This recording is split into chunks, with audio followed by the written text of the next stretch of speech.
Excusez-moi, je vous coupe, mais il faut qu'on dise bonjour aux gens qui nous regardent. Salut, bonjour les gens, comment Mais les gens ne allez-vous? regardent pas, il y a Top Chef. On peut pas, il y a Top Chef. Il y a Top Chef. Alors oui, on m'a dit oui, Clément, t'es relou de faire ton émission en même temps que Top Chef. Oui, mais bon, il y a la cuisine et il y a les films d'horreur et on peut pas faire les deux.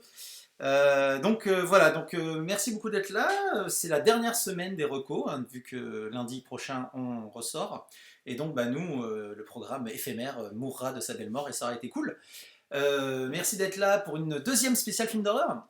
Yes. Avec la team Girly Horror Fighting, composée de Sophie, ici présente, Salut. et de Alexandra, ici présente. Salut. Voilà, merci d'être là. Aujourd'hui, on va parler tripaille et pas que. Films d'horreur, et pas que des films, si j'ai bien pu comprendre. On ne s'est pas dit ce dont on allait parler, donc on est en full découverte. Et comme le veut la tradition, hein, messieurs et mesdames et messieurs, on va commencer par les invités, évidemment. Alex, Sophie, qui veut commencer? Comme tu veux. Vas-y, je te laisse l'honneur. C'est Alex. Qu'est-ce que tu as pour nous, Alex? Moi, je vais vous parler de Profondo Rosso, Les frissons de l'angoisse, de Dario Argento. Donc voilà, c'est un vieux film, il date de 1975. Et moi, j'aime beaucoup ce que fait Dario Argento. Alors, je crois que la dernière fois, vous avez parlé de Suspiria, je sais plus. Mais, en tout cas, c'est Suspiria souvent qui ressort le plus dans ce que fait Argento. Et j'aime beaucoup Suspiria aussi, mais mon deuxième préféré de Argento, c'est Les frissons dans l'angoisse. Et je trouve qu'il est sous-coté, ce film, parce que vraiment, moi, je l'aime vraiment beaucoup. Ça raconte quoi? C'est un giallo qui est pas Suspiria, il y a du surnaturel. Dans Les frissons de l'angoisse, il n'y en a pas, ou en tout cas pas vraiment. Donc c'est un giallo, les giallos, c'est les ancêtres du slasher, les ancêtres. Le genre italien au final du slasher. C'est la version italienne des slashers. Et donc c'est des meurtres, donc c'est un serial killer qui tue. Alors, en général, on le voit pas, donc on voit comme souvent dans les slashers ou dans les giallos, on voit que les mains qui tuent. L'arme, souvent, en très gros plan. Ouais, et les meurtres sont souvent. C'est la mise en scène des meurtres qui est intéressante. En plus, dans les giallos, il y a souvent une dimension un peu artistique dans les morts. Et dans Les frissons de l'angoisse, il y a. Déjà, j'ai jamais compris pourquoi. J'ai pas compris pourquoi il avait appelé Les frissons de l'angoisse alors que le titre original c'est Profondo Rosso. Le titre anglais c'est Deep Red. Mais je sais pas, en français ils ont décidé d'appeler ça Les frissons de l'angoisse. C'est les joies du marketing, hein, j'imagine. Ouais. Les traductions de titres, c'est toujours une horreur de toute manière. Peu importe l'année, peu importe l'époque, c'est toujours très compliqué. Mais après, je trouve que, malgré tout, il y a de l'angoisse et vraiment ce film, je le trouve vraiment angoissant, c'est ça surtout. Alors il y a à la musique, il y a les Goblins qui font la musique, c'est déjà eux qui faisaient la musique de Suspiria et qui ont fait les musiques de presque tous les films de Argento. Et vraiment cette BO là, c'est une de mes préférées. Elle est angoissante, rien qu'on écoute 3 notes de la musique, on a déjà peur, donc voilà. Je pense que ça joue énormément. Et en fait, l'histoire, c'est une médium, pas une médium, comment on dit, une personne qui peut lire un peu dans les pensées, une sorte de... Mentaliste. Ouais, non, mentaliste, il lit pas. Oui, c'est une... Non, c'est une médium. Ouais, une médium, oui, tu peux dire ça. Parce que médium, ça marche pour les morts et puis pour les gens vivants. Une télépathe, c'est ça que tu cherches. Ah oui, c'est peut-être ça. C'est un peu télépathe, elle ressent des émotions, c'est un truc un peu, quand même, un peu surnaturel. Et en gros, elle fait une conférence justement pour parler de ça. Et à un moment donné, pendant sa conférence, elle se fige et elle dit qu'en fait, dans le public, elle sent qu'il y a quelqu'un qui a fait quelque chose d'horrible et qui est un meurtrier, quelqu'un qui a des intentions noires, et qu'elle sait qui c'est. Et voilà. Et du coup, la conférence se termine et cette médium se fait assassiner, évidemment. Parce qu'elle a su, elle a trouvé. Et en fait, pendant qu'elle se fait assassiner, il y a un mec en bas de l'immeuble. Je pitch vraiment très mal ce film. C'est pas grave, vas-y. J'ai tellement l'habitude de faire des jeux où je pitch mal les films que du coup maintenant je pitch vraiment mal les films. Et du coup donc le héros du film en fait est en bas de l'immeuble et voit la voit se faire tuer à la fenêtre. Du coup il arrive pour interrompre le tueur, sauf que c'est trop tard, elle est déjà morte. Et du coup il va enquêter sur ça et il va découvrir qu'il y a d'autres morts qui vont s'enchaîner justement. Il va remonter toute l'histoire, tout ça. Et le truc que je trouve vraiment fascinant dans ce film-là, c'est qu'il y a pas vraiment un twist, mais il y a un truc, une sorte de révélation à un moment donné qui se fait dans le film. Et en fait, en général, les films à twist, quand on connaît le twist, quand on revoit le film, ça retire un peu un truc, je trouve que ça fait un peu moins peur. Là, la révélation, à chaque fois que je revois le film, ça me fait limite encore plus peur. Ah ouais. En fait, c'est un détail. C'est pas un twist qui fait remettre en question tout le film, mais c'est juste un détail dans l'image. Et comme le travail d'Argento, c'est souvent beaucoup justement la mise en scène, la composition de l'image, tout ça. Et là, disons que c'est un peu, ça se rapproche un peu de Blow Up ou Blow Out, où il y a un truc, un témoin qui a un indice caché dans une photo ou dans un son. Et là, en fait, il y a un peu ça aussi dans ce film-là, sauf que il sait pas ce que c'est, mais en tout cas, il a été témoin d'un truc, il n'arrive pas à mettre le doigt dessus, mais il sait qu'il y a un truc. Et en fait, quand on le sait et qu'on revoit le film, moi, du coup, ce truc, je le vois et ça me fait hyper peur. Donc voilà. Oui, mais en fait, c'est surtout que tu as des films à twist qui sont complètement basés et organisé autour du twist, donc quand tu l'as, il n'y a plus vraiment d'intérêt. Et puis il y a des films qui, le twist fait partie du récit et de la structure narrative, tout ça, mais c'est pas le but. Enfin, c'est pas le but, c'est pas l'élément central. Effectivement, si tu l'as, tu peux continuer à regarder et sans te dire bon ok, j'ai compris tout. D'accord, ok. Moi je l'ai vu. Je crois dans ma nuit, Dario Argento, quand j'avais 17 ans, on a fait 6 films d'un coup, et donc il est dans une espèce de purée Dario Argento-esque qui n'a plus ni queue ni tête. Il y a aussi des couleurs flashy, du rouge, du jaune, du vert, où c'est un peu moins que Suspiria. Moins que dans Suspiria, mais il y a quand même de ça un peu, ouais. Il y a l'esthétisme à la Dario, quoi. D'accord. Ouais. Vous l'avez vu, vous, ou pas? Moi, je l'ai toujours pas vu, moi. J'ai pas vu les Dario Argento. Écoute, moi, j'ai pas vu celui-là. Ah oui, d'accord. Putain, d'accord. Écoute, c'est. Il est sous-coté. Ou alors il est tout pourri et t'es la seule à kiffer. Mais non, il est pas tout pourri parce que même Profondo Rosso, c'est même le nom que Argento a donné à sa boîte de prod, non? C'est pas ça? Sa boîte de prod, ouais. Et, pas à sa fille. Donc, pour qu'il l'ait appelé comme ça, c'est qu'il l'aime bien ce film quand même. Ouais, non, mais bien sûr. C'est quoi Rosso? Profondo Rosso, ça veut dire quoi? C'est comme Porco? C'est rouge profond. Rouge profond, ouais. Ah, Rosso comme rouge, bien sûr. Tu sais, comme Porco Rosso. Oui, justement, j'avais pas le deuxième mot à chaque fois, donc voilà. Tu vois, Rosso. Alors, moi, revenons sur l'histoire des couleurs. Est-ce que vous savez pourquoi ça s'appelle Giallo ou pas alors? Parce que c'est le jaune. Parce que c'était les couvertures des bouquins qui étaient jaunes, c'est ça? C'est ça. Parce que les bouquins dont s'inspiraient ces histoires à la base, c'était comme les. En français, c'était quoi à l'époque? C'était, tu sais, il y avait un masque c'était des polars. Un masque avec une plume dans l'œil, c'était, ouais. Je sais plus ce que c'était cette collection, et c'était la couleur jaune avec un médaillon au milieu avec la petite jaquette. Voilà, donc Romain Prouveur qui essaye de faire le kéké. Pas du tout, je pose la question et je voulais juste savoir si ça avait un rapport. Parce que le truc, c'est que, tu vois, regarde, moi ce qui est marrant, c'est que je ne connais pas les films de Dario Argento, mais je le connais par l'aura, par le truc. Genre, par exemple, moi, tu vois, quand tu parles de Profondo Rosso, ça me fait penser en fait à un groupe français qui s'appelle Christine, qui a repris en fait pas mal de zik en fait de Carpenter et donc aussi de Dario Argento en fait, tu vois. Et donc en fait tu connais un peu les titres et dès que tu écoutes la musique, voilà, et c'est juste en fait ils ont repris toutes les musiques en électro et je vous conseille d'écouter. C'est un groupe qui s'appelle Christine en rapport aussi avec le film de Carpenter pour la voiture, tu vois, en fait, on parle pas. Et en fait à chaque fois que moi j'ai des images d'Argento, c'est vraiment des couleurs, tu sais, et tout. Et moi quand on me parlait de Giallo, en fait on me dit ouais c'est du jaune, je dis en fait c'est parce que c'est par rapport aux couleurs et tout, et en fait pas du tout. Donc voilà pourquoi je posais la question, parce que moi-même je me suis trompé. Mais il n'y a aucun souci, mais il faut jamais rater une occasion de s'instruire. Hein. Mais c'est pour ça, tu vois. La musique des films d'Argento, elle a inspiré beaucoup de groupes. Donc c'est Goblin qui a fait beaucoup des musiques. Et ça a inspiré, il y a carrément Justice qui a... Je sais pas si c'est un plagiat ou si c'est... C'est un hommage. Ou si c'est vraiment... Parce qu'ils ont repris note par note la musique de Ténèbres.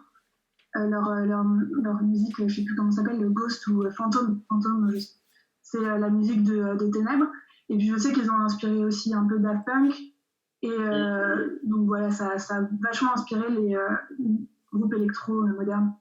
Mais c'est ça, il y a un vrai passif derrière. Hop, qui est-ce qui a son micro Il y a l'une de vous deux a son ordi allumé avec le son. Des fois j'ai des retours de quelqu'un. Non, d'accord, ok. Désolé. Moi j'ai mon casque. Non, il n'y a aucun souci. Vas-y Romain. Non, je disais, il y a un vrai retour de... Il y a plus une aura autour de ces films en fait qui reste comme dans la culture populaire en fait, au-delà des films quoi. Ok, d'accord. Donc c'est Frisson de l'angoisse. Regardez-le, il est peut-être super, selon Alex. Moi je sais que je l'ai vu, je l'ai complètement zappé. Je ne peux rien en dire. Je suis absolument désolé. Ok, écoute, première, c'est noté. Ma Sophie, qu'est-ce que t'as pour nous? Alors, j'ai 2 films très différents, je sais pas par lequel commencer. Il y en a un que j'ai fini, que j'ai revu. Et je voulais dire un film qui était disponible sur Netflix pour que les gens qui nous regardent puissent aller le voir facilement. Donc je pense que je vais commencer par celui-là parce qu'il est vraiment tout frais dans ma mémoire. Vas-y. Je vais vous parler. Il y a des films. C'est suspense. Je vais vous dire. Non. Vas-y. Non, il y a des films qui sont des gros films de studio, qui ont coûté pas mal d'argent, qui décident d'être étirés en franchise. Et ils donnent le numéro 2 à un mec qui a fait plein de films en festival qui sont trop cool, et qui va pas être payé trop cher pour le faire. Et qui font un film bien meilleur que l'original. Et ça, j'aime bien. Donc, je vais vous parler de Ouija les origines. Ouija les origines. Ah putain. Ah là, mais je n'ai pas vu celui-là parce que justement le premier Ouija était dégueulasse. Il est dégueulasse. Ouija 1, il fait partie des pires purges que j'ai vues. C'est-à-dire qu'il n'y a aucune originalité. C'est des ados des années 2010 qui veulent se pécho, qui veulent se faire un peu peur, qui jouent au Ouija et qui finissent par tous se faire tuer. Alors que celui de Mike Flanagan, il est génial. Il est trop bien. C'est-à-dire que Mike Flanagan, c'est vraiment un mec qui vient du petit budget. Puisqu'il a fait le tour des festivals avec Oculus, il en a fait quelques-uns d'autres. Il a fait Hush, qui est sur Netflix aussi, qui est sorti en 2016, donc la même année que Ouija les origines. Et puis après, maintenant, on lui a confié Dr. Sleep. Donc en fait, c'est vraiment le mec qui est parti du petit film à 300 000 balles pour arriver au gros film de studio qui est la suite dans Stephen King, la suite de Shining. C'est pas lui qui avait fait The Haunting of Hill House? Exactement. Qui était très bien. C'est parfait parce que vraiment The Haunting of Hill House, je trouve que c'est l'une des meilleures séries d'horreur qu'on a eues ces dernières années. C'est absolument magnifique et j'espère que tu diras plein de choses dessus.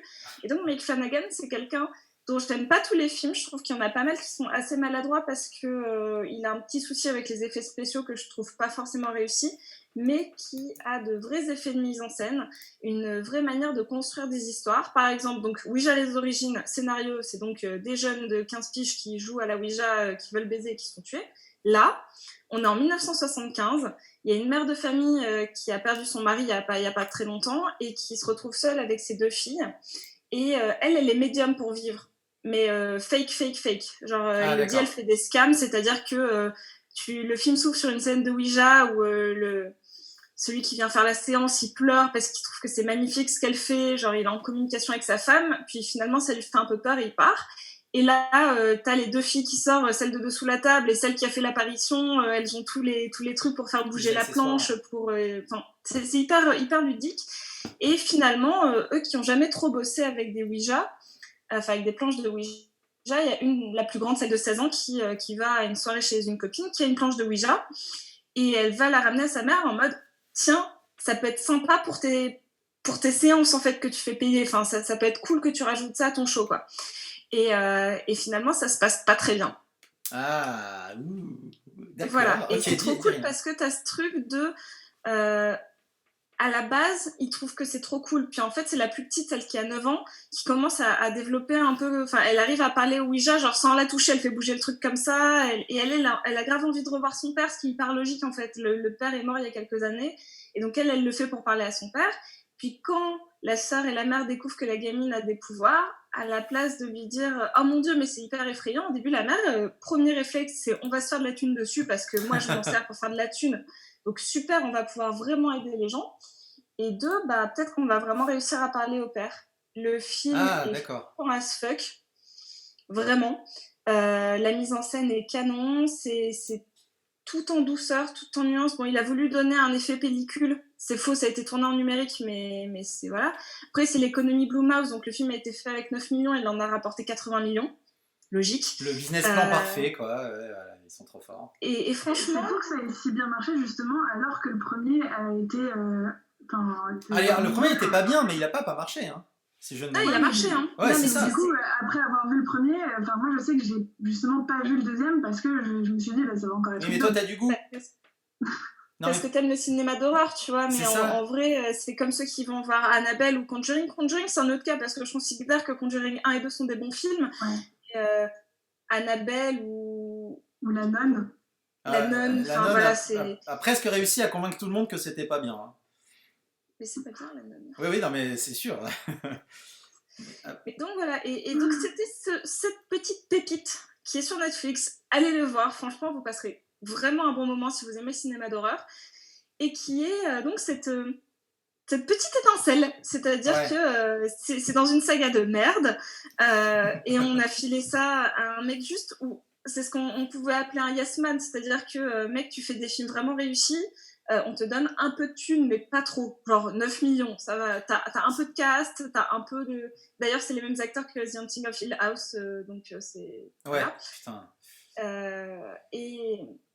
Et au final, il fait un truc magnifique parce que le mec a beaucoup de talent. C'est pas le réel le plus parfait du monde, mais il a un talent dingue. Il sait filmer les maisons et surtout, il sait filmer les profondeurs de champ comme personne. C'est-à-dire que c'est un mec qui met des petits détails dans un coin de pièce que t'as pas remarqué, que tu mets 4 fois à voir et qu'à la fin, t'es en mode « Oh merde !»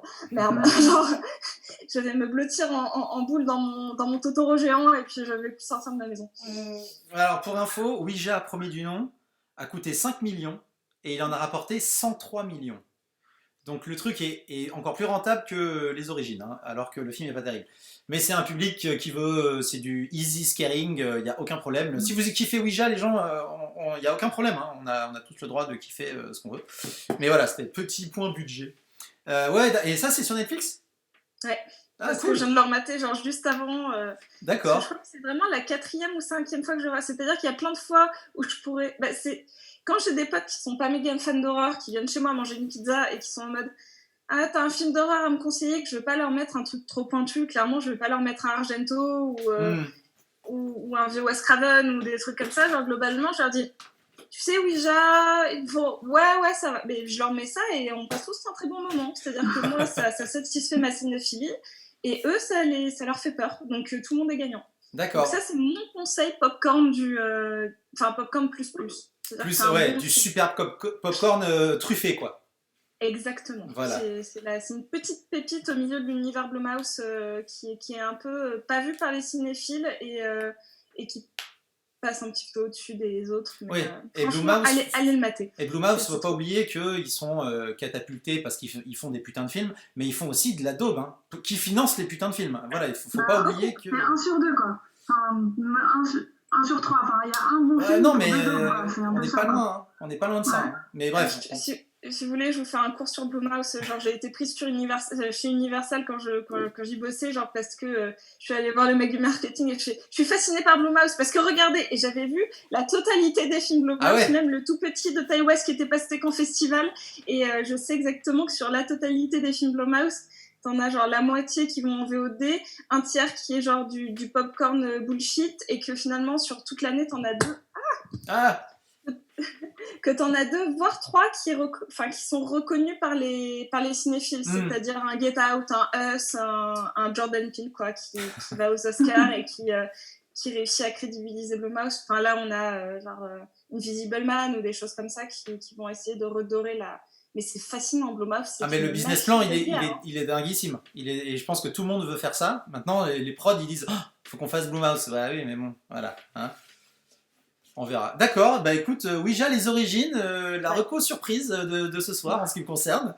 La deuxième est vachement plus santé le tordu, ça y est prêt. mais en fait, avec ce réal, de toute façon, voilà, moi j'ai pas adoré Dr. Sleep. Mais ça fait le taf, quoi. Tu vois, donc voilà, ça sera non, mais Dr. Sleep, c'est vraiment le film de... En fait, c'est ça qui est rigolo, c'est que Dr. Sleep, c'est vraiment un film de commande, alors que ça, c'est un film de Yes Man. C'est-à-dire que quand t'as un Blumhouse, on te donne ton enveloppe et globalement, tu fais ce que tu veux. Enfin, genre, t'as personne pour te checker. Enfin, sauf si tu es, et encore, chez Amalan, je mets des gros guillemets parce qu'il a une enveloppe à 25 millions. Ouais. Mais si t'as 9 millions, tu fais ce que tu veux. C'est-à-dire que si c'est pas bon, ils le mettront en VOD et puis c'est tout. Ils en attendent globalement pas grand-chose. C'est fou, hein. Donc là, le mec, il a fait ce qu'il veut, alors que Dr. Sleep, il avait une grosse enveloppe, il avait un gros cast. Donc là, t'avais Warner qui était un peu plus... Qui verrouillait un peu, ouais. Verrouillé. Donc c'est un film qui est vachement moins personnel. Oui. J'ai hâte d'entendre ce que tu vas dire sur Hunting of Hill House. Genre, je suis chaud patate. Ah non, mais on enchaîne direct avec Hunting of Hill House, comme ça, il y a une réponse, quoi, tu vois. Tu vas enchaîner. Tu veux te défiler Non, pas du tout. Moi, vous allez voir, non, parce qu'en fait, alors moi, sinon, je fais juste une petite. Comme je vous ai dit, en fait, je reprends un peu tout à l'heure et tout, c'est que moi, je viens découvrir le film d'horreur et tout, parce qu'en fait, je sais pas que je suis hermétique, pas du tout, et on en parlait la dernière fois, c'est que je suis intéressé et intrigué par la forme de l'horreur où, en fait, j'avoue que même quand il y a du jumpscare, en fait, je sursaute pas, donc forcément, ça marche pas, tu vois. Et en fait, le truc, c'est que j'essaie de trouver un peu des choses un peu différentes, et je suis allé voir donc sur Netflix parce que je me suis dit voilà, c'est une plateforme que tout le monde a et tout, et j'ai regardé juste en fait les petites vignettes, tu sais, de voir un peu en film d'horreur, voir ce que c'est et tout, et j'ai l'impression de voir le même film, tu sais, en termes de DA à chaque fois. Alors je dis pas que je suis d'accord avec toi, non, mais c'est juste pour revenir en fait, je dis pas que c'est les mêmes films, c'est juste que je trouve que c'est le problème du film d'horreur, c'est-à-dire qu'en fait en termes de vitrine, tu vois, si Sophie nous avait pas dit allez voir Ouija les origines et tout, bah moi j'aurais pris dans le même style que le reste en fait. Mais comme c'était déjà le cas au Vidéoclub il y a 20 ans, c'est-à-dire qu'en fait toutes les affiches de trucs et tout, il y avait toujours ce côté comment tu vas chercher une pépite de film d'horreur parce qu'en fait t'as un petit réalisateur qui a réussi à sortir du lot alors qu'en fait il y en a plein qui font les commandes. Donc voilà, c'était juste ma petite parenthèse où j'ai été voir un peu et le but c'est il faut vraiment fouiller en fait en film d'horreur pour trouver. Et il faut savoir que les vignettes de Netflix sont différentes pour les gens, hein, pour chaque personne. Donc en fait, les vignettes qui toi te correspondent, c'est suite à ce que toi tu regardes et ils mettent les vignettes qui sont adaptées pour toi. Et c'est ça le problème Netflix, c'est que du coup, ils unifient tout et toi tu as l'impression d'avoir toujours le même truc à regarder. Alors que sur le film, et moi sur le même film, j'ai pas la même vignette que toi. Ouais, mais c'est pas alors là, pour le coup, c'est pas forcément la vignette, c'est juste la police d'écriture en fait. Par exemple, c'est juste la police du titre. Ah oui, d'accord, donc c'est vraiment la DA de l'affiche. Pardon, d'accord. Ouais, la DA en fait du truc. Je pensais que tu parlais que de la vignette Netflix, tout ça. Ouais, non, moi je parle pas forcément de la vignette parce que c'est pas les images, c'était plus, tu vois, vraiment une. Alors, déjà en fait, c'est soit rouge, soit blanc.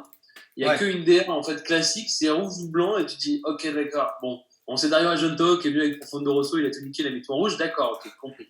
Mais tu vois, le truc c'est de se dire, ouais, il faut vraiment ramener un peu un truc sympa et même juste en termes de DA, quoi, tu vois. C'est pour ça qu'en fait, je reprends un peu le truc, mais quand tu dis qu'un Top Chef et film d'horreur ça va pas ensemble, t'as quand même dit vous allez voir de la tripaille, c'est en cuisine, tu vois. Donc en fait, moi je me dis qu'il y a moyen de faire quelque chose. Il y a moyen. Très bien. Il y a des films qui mélangent horreur et cuisine, c'est pas hyper ragoûtant, mais le truc c'est que j'ai perdu le titre du film. Le film coréen. Le film coréen, avec la nana. Quoi avec la nana, la 40. C'est Nouvelle Cuisine en français, Cuisine. Je crois que oui, je l'ai en DVD. Je l'ai. Genre, ouais, elle met des fœtus dans des dim sum pour rester jeune. C'est ça. Elle tue des enfants et ce film est vraiment cool. Enfin, il est très très cool. Sur elle, ça marche. Moi, j'ai pas essayé. Je t'avoue que peut-être je vais y réfléchir, mais j'attends de passer les 30 ans. Ouais, il est là. Nouvelle Cuisine. Voilà. Et c'est vraiment cool. Et comme beaucoup de films coréens, de toute façon, ça sera beau visuellement. Ouais, voilà. Au moins, vous vous assurez de ça. On a Arthur qui nous dit le problème de Netflix, c'est leur classement de films et la manière dont ils sont présentés. Oui, mais en même temps, c'est un fonctionnement algorithmique, quoi. Il faut mettre en avant ce qui fonctionne ou ce qu'ils veulent te faire manger. Donc oui, ça c'est le problème. Cela dit, Netflix, putain, leur catalogue, il augmente de plus en plus. Et moi, j'étais le premier à gentiment et avec une petite satisfaction de méchant garçon de leur taper dessus. Et là, de plus en plus, je suis en train de me dire, putain, je peux moins en moins leur en vouloir parce que ils ont les vieux catalogues qui arrivent, ils ont plein de choses. Même si leur nouveau film d'action là, avec Thor, c'est nul. Voilà, mais bref. Épouvantable. Quelle horreur. Fermeture de parenthèse. Donc, mon Romain, c'était juste pour dire ça. T'as un vrai truc à nous. Non, mais moi j'ai plein de vrais trucs. Vas-y, si je prends. Mais non, vas-y. Ce que j'aime bien, c'est que, en plus, le mec, enfin, la personne qui a écrit, parce que je sais pas si c'est un homme ou une femme, s'appelle Fruit Chan, donc fruit comme un fruit. C'est un mec, Fruit Chan. C'est génial. C'est un mec, toi, tu m'étais plus au courant que moi, tu vois, mais. Oui. Pour moi, fruit, ça peut être aussi pour une fille, je pense, surtout en coréen, donc voilà. Mais ça tombe bien parce que moi, je voulais proposer un autre film coréen en termes de film d'horreur. Parce que, mais je vais en parler. Enfin, voilà. Moi, je voulais parler de The Host, en fait, de Bong Joon-ho. Parce que. Ah là là, le mec qui sort des trucs, ouais, The Host, quoi, la classe, normale. Non, mais c'est intéressant parce qu'en fait, le truc, juste pour que les gens qui ne connaissent pas, en fait, donc Bong Joon-ho a sorti Parasite, qui est quand même, je pense, le film le plus connu, vu qu'il a eu la Palme d'Or, qu'il a eu l'Oscar et compagnie. Qu'est-ce que c'est ? Hein ? Tu vois pas ce que c'est ? C'est un truc en biologie qui n'est pas bien et qui. Voilà, non, c'est pas. Non, mais en fait, donc The Host, c'était vraiment. Donc, c'est sorti en 2006, donc film de Bong Joon-ho. Et c'est un film très simple, entre guillemets, où c'est un film de créature, où une créature, en fait, sort d'un laboratoire et va attaquer en fait une ville, quoi. Et souvent, en fait, c'est un peu un film de créature où t'as toujours un héros qui va battre cette créature. Et là, je vais vraiment faire un parallèle avec Bong Joon-ho parce que quand j'ai revu Parasite, je me suis dit quand même, les Coréens sont les seuls, je trouve, à pouvoir mélanger des genres, en fait, dans les films. Parasite, ça mélange le film social avec de la comédie et du film, entre guillemets, un peu, pas slasher ou d'horreur, mais un petit peu sale à la fin, tu vois, et tout. Mais de le faire avec brio. Et The Host, c'est pareil, c'est-à-dire qu'en fait, là, on a vraiment en fait, un mélange entre de la comédie et une créature, parce qu'en fait, on va suivre une famille qui va battre cette créature et qui va être poursuivie par je crois que c'est par la police, en fait, ou par le gouvernement, en fait, qui les attaque. Et en fait, on va suivre cette famille qui est complètement déjantée, entre une fille qui fait du tir à l'arc, un mec qui fait de la cuisine, je sais plus quoi. Et en fait, on va être que dans des mélanges d'humour, et on va suivre un film d'horreur en même temps qu'une comédie, en fait, en regardant ce film. Et ce qui est marrant, c'est que je crois que, et c'est pour ça qu'en fait, je parlais aussi un peu de ça, des vignettes, ou plutôt de la com, en fait, du truc. C'est quand moi, je vois l'affiche de The Host, en fait, je me dis, encore un film d'horreur, tu sais, et tout. Avec des tentacules. Ouais, tu vois, avec des tentacules et tout ça, et en fait, pas du tout, quoi. Tu vois, donc c'est vraiment ce truc, je sais pas si vous l'avez vu, The Host, mais voilà, moi, je suis fan de films d'horreur dans le sens où, en fait, pour moi, ça tient pas sur l'horreur, mais ça tient sur la famille, de savoir comment ils vont s'en sortir par rapport à la bête, il va réussir à mélanger vraiment tension et comique d'un côté, et encore avec brio, et comme dans beaucoup de films que Bong Joon-ho fait, mais aussi d'autres Coréens, en fait, quoi. C'est pas le seul, je trouve, à avoir mélangé des genres et tout. Je pense aussi. En fait, j'avais pensé aussi en film coréen, parce qu'il y avait ça aussi, mais je ne considère pas que c'est un film de. Il y a moins de mélange, mais que j'ai pensé aussi en termes de film d'horreur, c'était The Chaser. Ouais. Voilà. Thriller aussi, mais qui est dans. Par ce même réal, par le même qui a fait The Chaser, moi c'est The Stranger, du coup, que j'aime vraiment beaucoup. The Stranger, c'est tellement bien. Je l'avais vu, j'ai eu la chance, je l'avais vu à Cannes, il était en compétition. C'était la séance de midi ? Non, c'était la séance du matin à 8h30 et c'était le premier film que j'ai vu de cette année-là à Cannes. Et vraiment, je savais pas du tout à quoi m'attendre. Et je me suis pris une énorme claque. Le film il dure 3 heures et depuis, je l'ai revu plein de fois. Je l'adore. Je l'ai recommandé à plein de gens. Et après, je me disais, ah là, mais je leur recommande un film coréen qui dure 3 heures. Ça se trouve, ils vont pas aimer. Après, ils vont me détester parce que je leur ai fait pas 3 heures de leur vie. Et en fait, non, tout le monde est venu me voir en me disant non, il était vraiment bien. Même des gens qui sont pas forcément l'horreur. Ouais. Et effectivement, ça mélange des genres. Alors moi, je trouve que The Host, c'est le film où le mélange des genres est le plus équilibré et le plus parfait de Bong Joon-ho et dans ceux que j'ai vus des autres réals. Et par exemple, tu vois, moi, c'est ce mélange-là des genres qui m'a complètement fait sortir, enfin qui m'a empêché complètement de rentrer dans le transpersonnage là, et qui m'a un peu cassé le délire dans Parasite.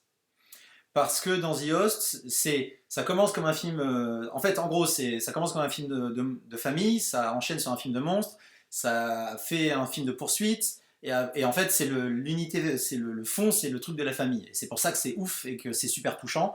Et qu'en plus au milieu il y a un drame de ouf et tout ça, donc voilà. Et c'est pour ça que c'est mortel, moi je trouve. C'est que, et il y a la dénonciation sociale, vraiment c'est tellement riche, The Host, c'est complètement ouf. Moi ce qui m'empêche de rester dans Parasite, c'est que pour moi le mélange des genres de Parasite me fait change l'histoire.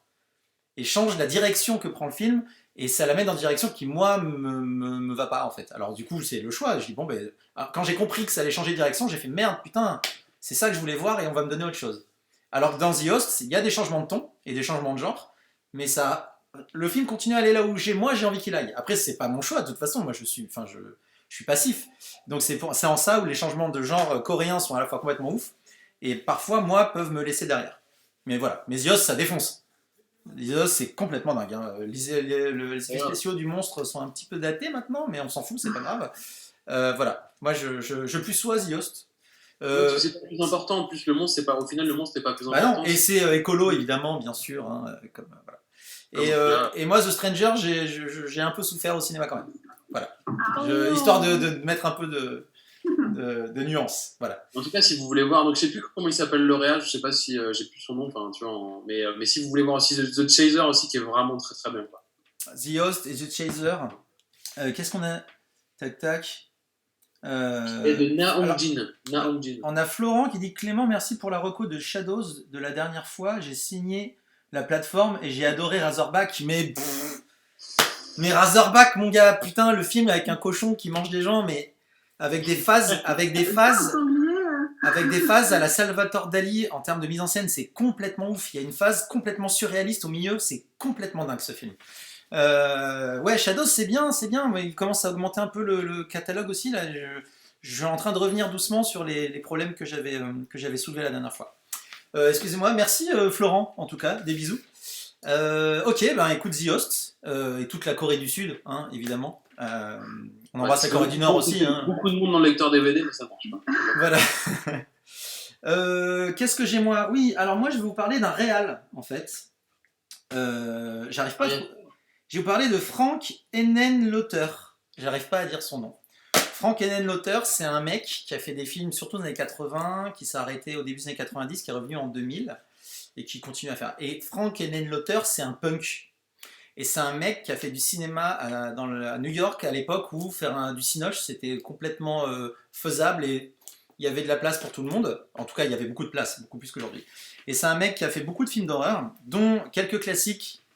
Je mets un énorme warning. Attention, les films, c'est pas pour tout le monde, pas dans le sens où c'est horrible, enfin c'est dégueulasse, c'est pas tout le monde dans le sens où c'est cheapos et c'est sans thune. C'est le mec qui a fait Basket Case, qui a une histoire, les gens, voilà, je vous mets juste les petites vignettes derrière parce que c'est rigolo. C'est un mec qui a un frère jumeau qui se balade avec son frère jumeau dans une panière à linge sale en fait. Et c'est l'histoire de ce mec qui vit à New York, qui est un jeune gars très gentil, adorable, et qui se balade toujours avec son basket, donc voilà, comme ils disent là. Et en fait, son frère est dedans. Et son frère, c'est une espèce de truc dégueulasse qui est né complètement amorphe et tout. Donc c'est son jumeau, mais qui a appris, qui a rien eu pour lui. Et donc c'est vraiment un gant hein, avec deux petits bras. Mais tous les deux ils discutent, tous les deux ils ont un lien télépathique. Et ce frère jumeau tue des gens pour se venger de sa condition sa condition merdique.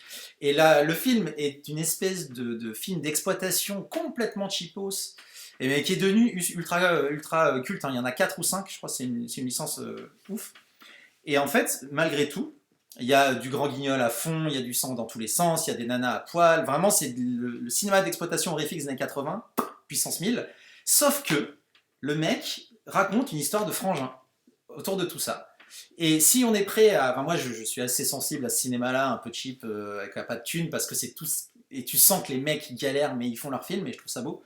Donc voilà, et ce mec-là, c'est son premier film. Et il en a fait plein d'autres derrière.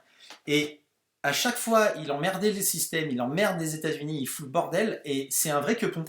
Et dans tous ses films, il y a quelque chose comme ça. Il a fait Brain Damage, qui est absolument extraordinaire. En français, ça s'appelle Elmer, le remue-ménage. Et c'est l'histoire... Non mais ce film est complètement ouf.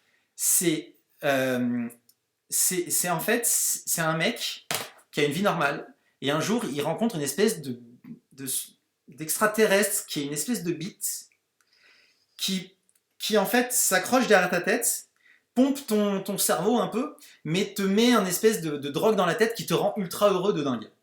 Et en fait c'est un film sur la drogue, c'est un film sur l'addiction. Et ce truc, une fois qu'il t'a mis une petite dose, il te fait tuer des gens parce qu'il est très méchant. Mais vraiment, c'est une petite bite avec des petites têtes et des petits yeux, quoi, et qui parle comme ça, qui parle ultra, qui est super distingué. Et en fait, une fois que tu as goûté à la drogue, il te fait faire n'importe quoi, et il fait tuer des gens et tout ça, tout ça. Et en fait, c'est un film, en dehors pareil, système cheapos, exploitation des nichons, du sang, machin. C'est un putain de film sur la drogue et sur la dépendance. Et ça défonce sa race. Et c'est vraiment mortel. Alors une fois de plus, c'est complètement over the top et tout.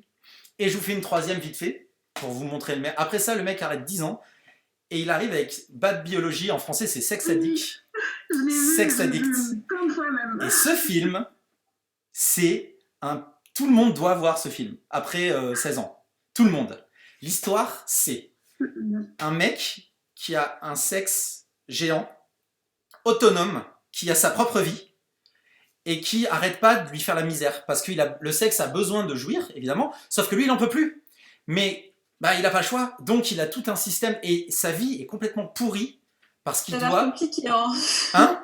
Ça a l'air compliqué. Ah non, le mec est pourri par sa bite. En gros, c'est ça.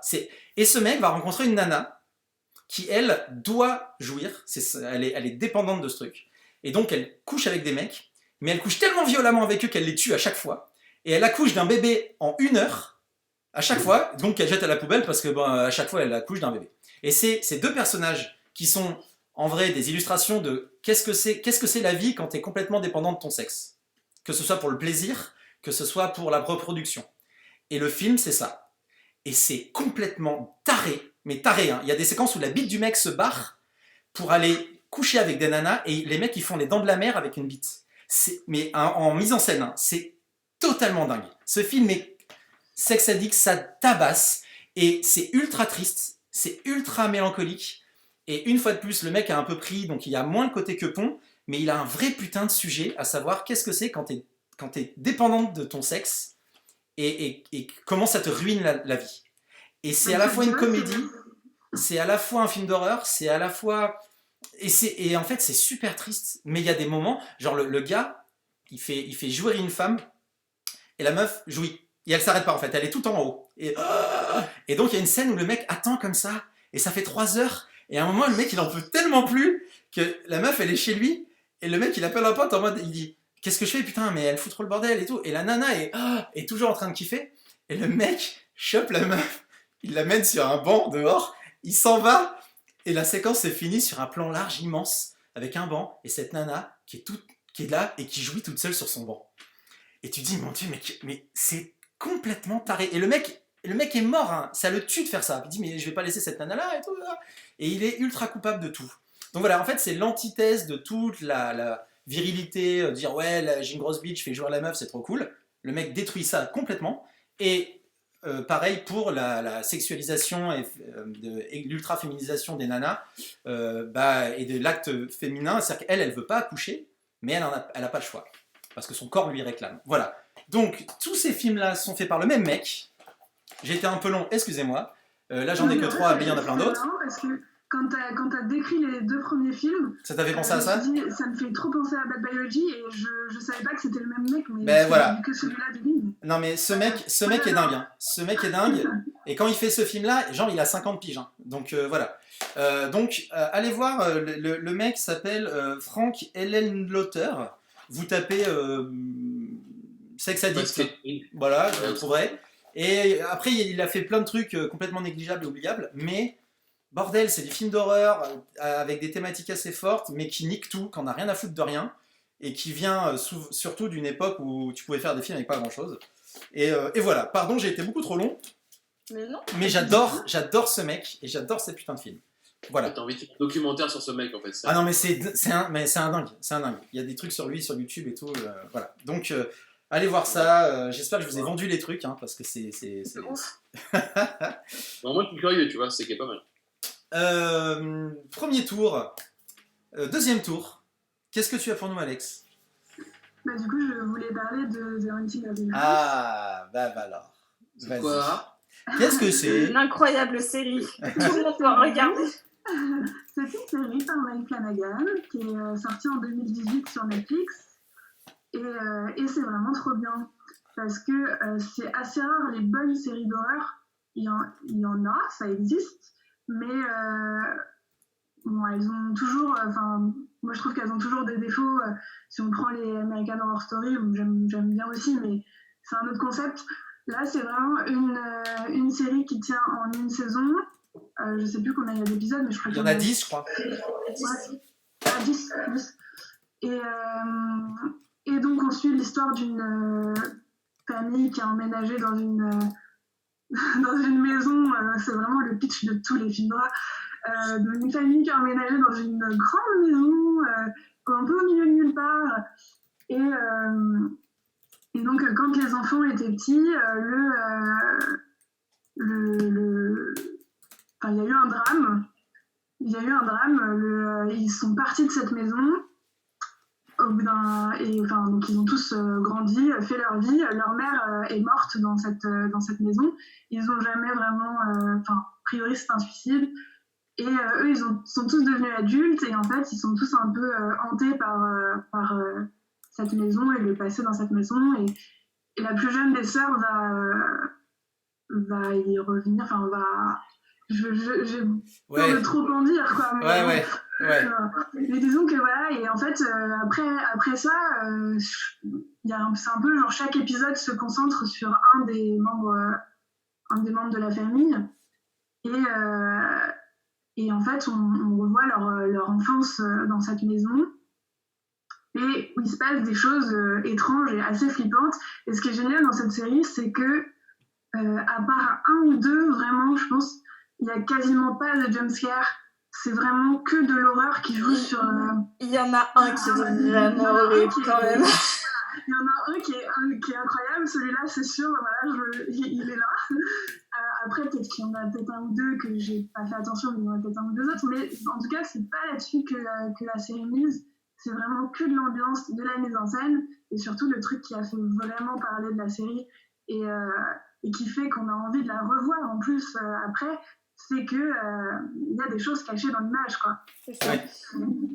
Cette maison, elle est hantée, et en fait, elle est hantée vraiment tout le temps, et sauf qu'elle est hantée même quand tu ne penses pas qu'elle est voilà. Et ce qui est génial, c'est qu'effectivement, Mike Flanagan, il nous met, il y a plein de moments où on voit des scènes, où on voit le père et son fils en train de faire un truc, et en fait, on est tellement habitué à regarder une image, à regarder ce qu'on nous montre, c'est-à-dire ce qui bouge, quoi, c'est-à-dire les gens qui parlent, qu'en fait, on oublie de regarder ce qu'il y a dans le fond, et dans le fond, il y a des choses, quoi, et c'est très flippant, et c'est génial.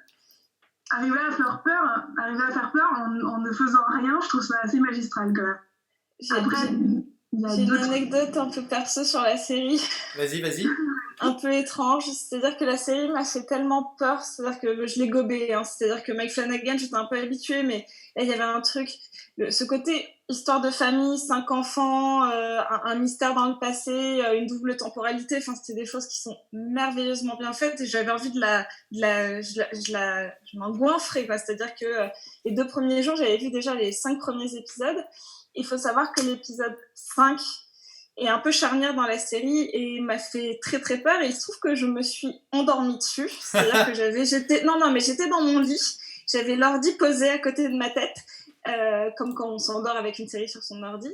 Et en fait, je me suis réveillée parce qu'il y avait de l'eau qui coulait sur mon visage, parce que j'ai dû avoir tellement peur en m'endormant que je suis allée verser un verre d'eau sur mon ordinateur, en fait. C'est-à-dire que j'ai fait une crise de somnambulisme en regardant la série, et je suis allée éteindre mon ordi en balançant un putain de verre d'eau. Sérieux ? Je n'en ai aucun souvenir. Ah non, mais ça s'invente pas des trucs comme ça. C'est pas un voisin, je suis pas capable de l'inventer comme ça. T'as pas un voisin stalker qui est venu te faire des trucs chelous, non ? Non, mais je te jure, genre, tout mon oreiller était trempé d'eau, il y avait un verre qui était posé sur ma table basse qui n'y était pas, genre, avant que je m'endorme, et j'ai eu tellement peur de la série que j'ai essayé de tuer l'ordinateur, quoi. Genre, c'est ça, non, plus jamais, je ne veux plus jamais voir ça. C'est fou, ça, putain. Ce que je trouve vraiment fort avec ce type d'horreur-là, c'est que le principe de l'horreur à jumpscare, c'est que on a peur une seconde, et après, en général, on rigole parce qu'on a sursauté, qu'on a eu peur. Tu relâches. C'est ce qui fait que c'est aussi insupportable de voir ce film-là au cinéma, parce que t'as tout le monde qui rigole tout le temps pendant le film.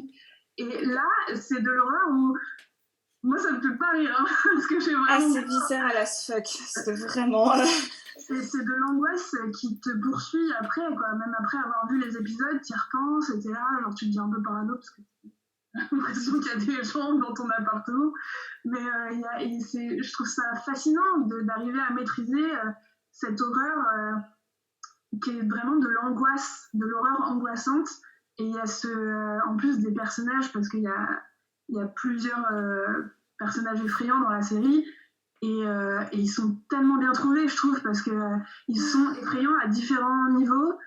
Il y a donc The Bent Neck Lady. Avec un petit angle là, comme ça. Ah là là, mais quel enfer. Tu as vu, toi, Romain, ou pas? Et puis il y a l'homme au chapeau qui est vraiment... Enfin, je crois que cet épisode-là m'a vraiment angoissée, parce que c'est des scènes qui durent tellement longtemps.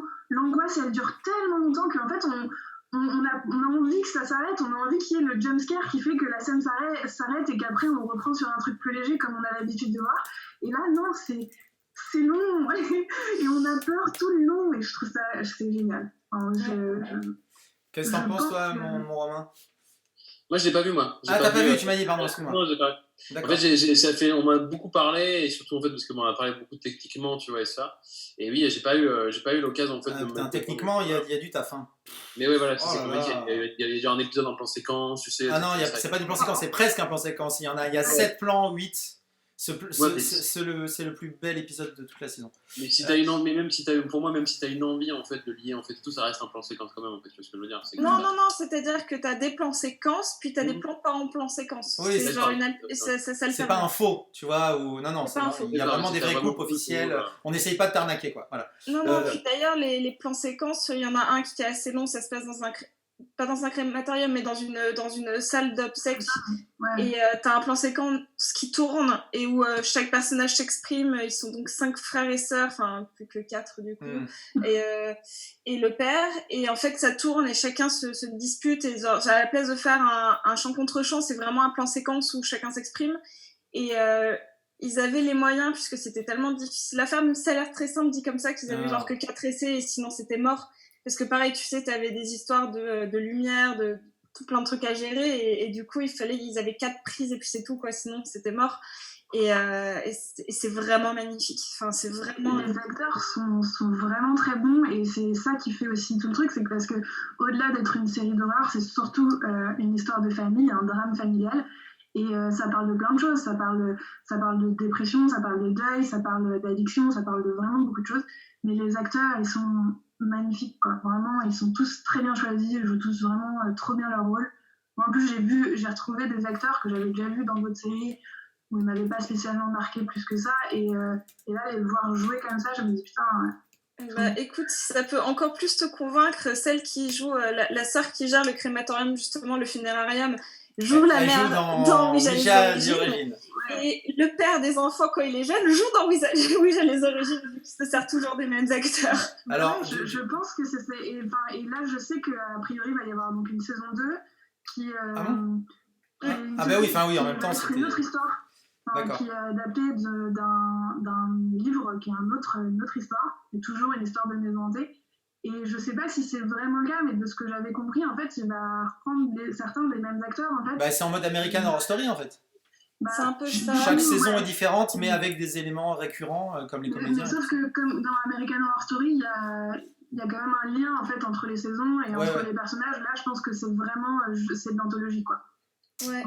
Après, il faut savoir que The Haunting of Hill House, c'est déjà une adaptation de quelque chose d'autre, c'est-à-dire que c'est un film des années 60, puis après un magnifique film de 99 avec Catherine Zeta-Jones, Owen Wilson et... Qui s'appelait Non, c'est pas Possession, ça s'appelait... Non, Antise. Antise, c'est ça.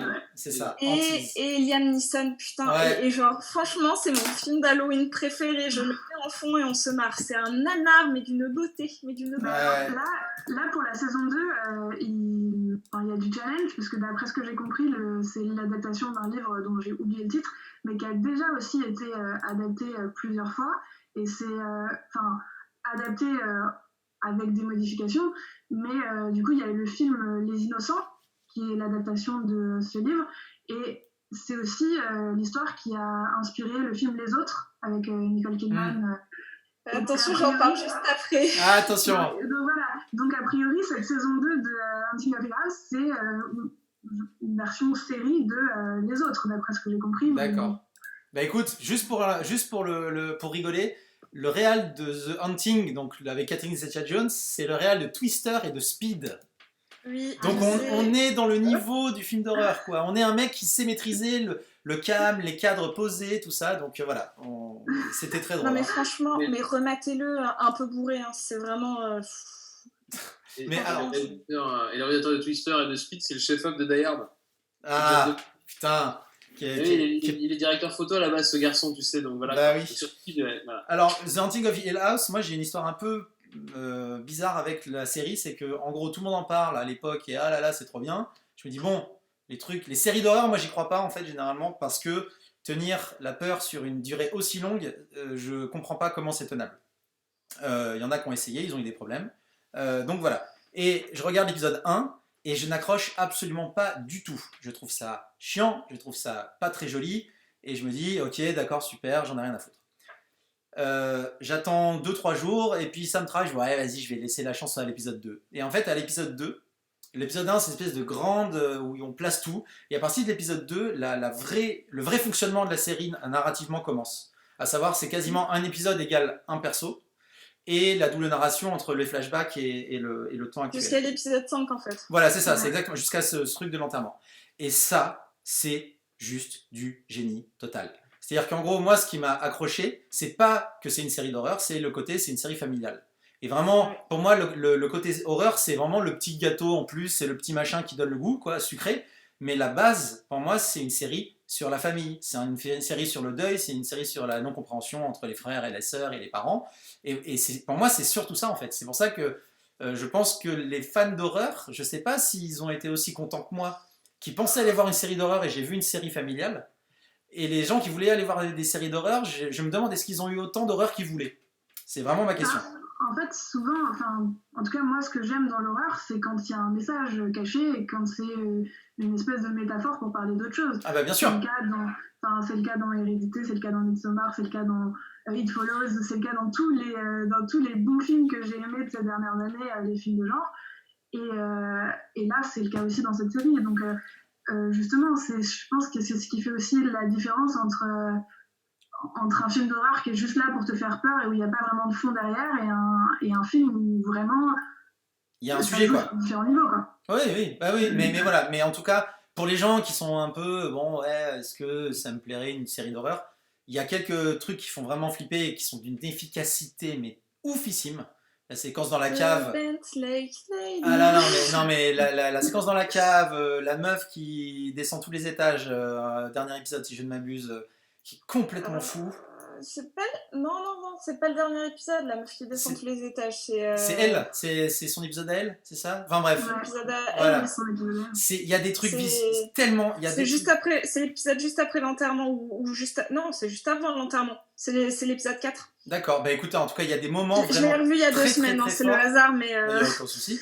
Mais il y a des moments très très forts qui vont vous clouer au fauteuil. Mais moi, ce qui me reste de cette série, c'est pas la maison, c'est pas oh mon Dieu, c'est une famille, c'est super triste, c'est des gens qui se battent pour essayer de retrouver une unité familiale. Et ça, c'est beau. Voilà, c'est tout. Ah, la fin est tellement belle, il y a vraiment genre un sentiment dedans entre le père et l'aîné, genre il y a vraiment un truc très beau qui se passe. C'est dinguissime, donc voilà, c'est gros coup de cœur en ce qui me concerne. Je vais juste, vas-y. Ça va pas être très long parce que je n'ai pas vu le film, mais on m'en a beaucoup parlé et donc je suis intriguée. Il y a un film là qui est sorti récemment, enfin je sais pas où il est trouvable, mais c'est The Witch in the Window. Et en fait, c'est juste pour le principe de c'est un drame entre guillemets familial, enfin un père et son fils, un père qui vient de divorcer, donc il garde alternée, tout ça, qui emménage dans une maison et en fait il y a visiblement une sorcière dans cette maison et en fait de ce que j'en ai compris c'est des plans vraiment très stables et en fait dans quasiment l'intégralité du film on suit ce drame familial mais en fait il y a toujours cette sorcière qui est là en fait et les personnages ne la voient pas mais en fait elle est là, genre elle est dans un coin, tout ça et bon après ça devient des choses qui se passent. Mais du coup, ça veut dire que c'est un type d'horreur qui est en train de se démocratiser aussi, en fait, on met les choses, elles sont là, et en fait, c'est le fait qu'elles soient là, mais que nous, on les voit, mais que le personnage ne les voit pas, qui fait peur. Et on revient à un type d'horreur qui est vraiment même quand il les voit, hein, pour moi, il n'y a rien eu de plus flippant depuis It Follows. Hein. It Follows, je me suis fait pipi dessus, hein, genre littéralement. C'était genre, j'avais peur de tout et de tout le monde après. Hein, je faisais plus confiance à personne. Et pourtant, les personnages, ils le voient et ça avance tout doucement et il n'y a rien de plus effrayant. Hein. Mais dans It Follows, il y a aussi beaucoup de moments où les personnages ne voient pas forcément. Et en fait, nous, le spectateur, on voit et je trouve ça aussi c'est très efficace, quoi. Alors, j'ai Mathieu qui me fait une petite dédicace avec un mot doux sur mon prochain film d'horreur avec un jeu de mots complètement abusé. Donc Mathieu, je ne te censure pas, c'est juste de très mauvais goût. Et donc voilà, mais on le fera ensemble ce film, je te promets. Voilà. Donc oui, The Haunting of Hill House. Et puis du coup, The Witch in the Window. Ok, je l'ai mis, j'ai mis quelques visuels.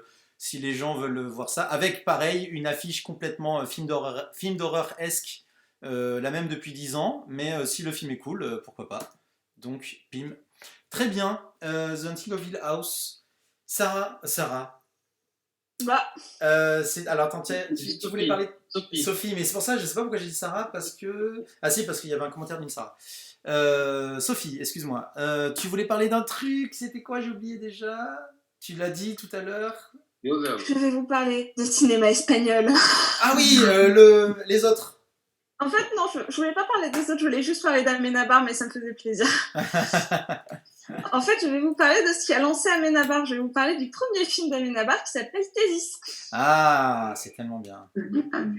Voilà, qui est un excellent film de 1996, qui fait partie de ces petits films que j'appelle prodigieux, vu que monsieur Alejandro Amenabar ne l'a réalisé qu'à seulement 23 ans, c'était son film de fin d'études, et qu'en plus d'avoir fait petite sensation à Berlin, il a gagné 6 Goya, dont celui du meilleur film et du nouveau meilleur réal, qui sont l'équivalent de nos Césars.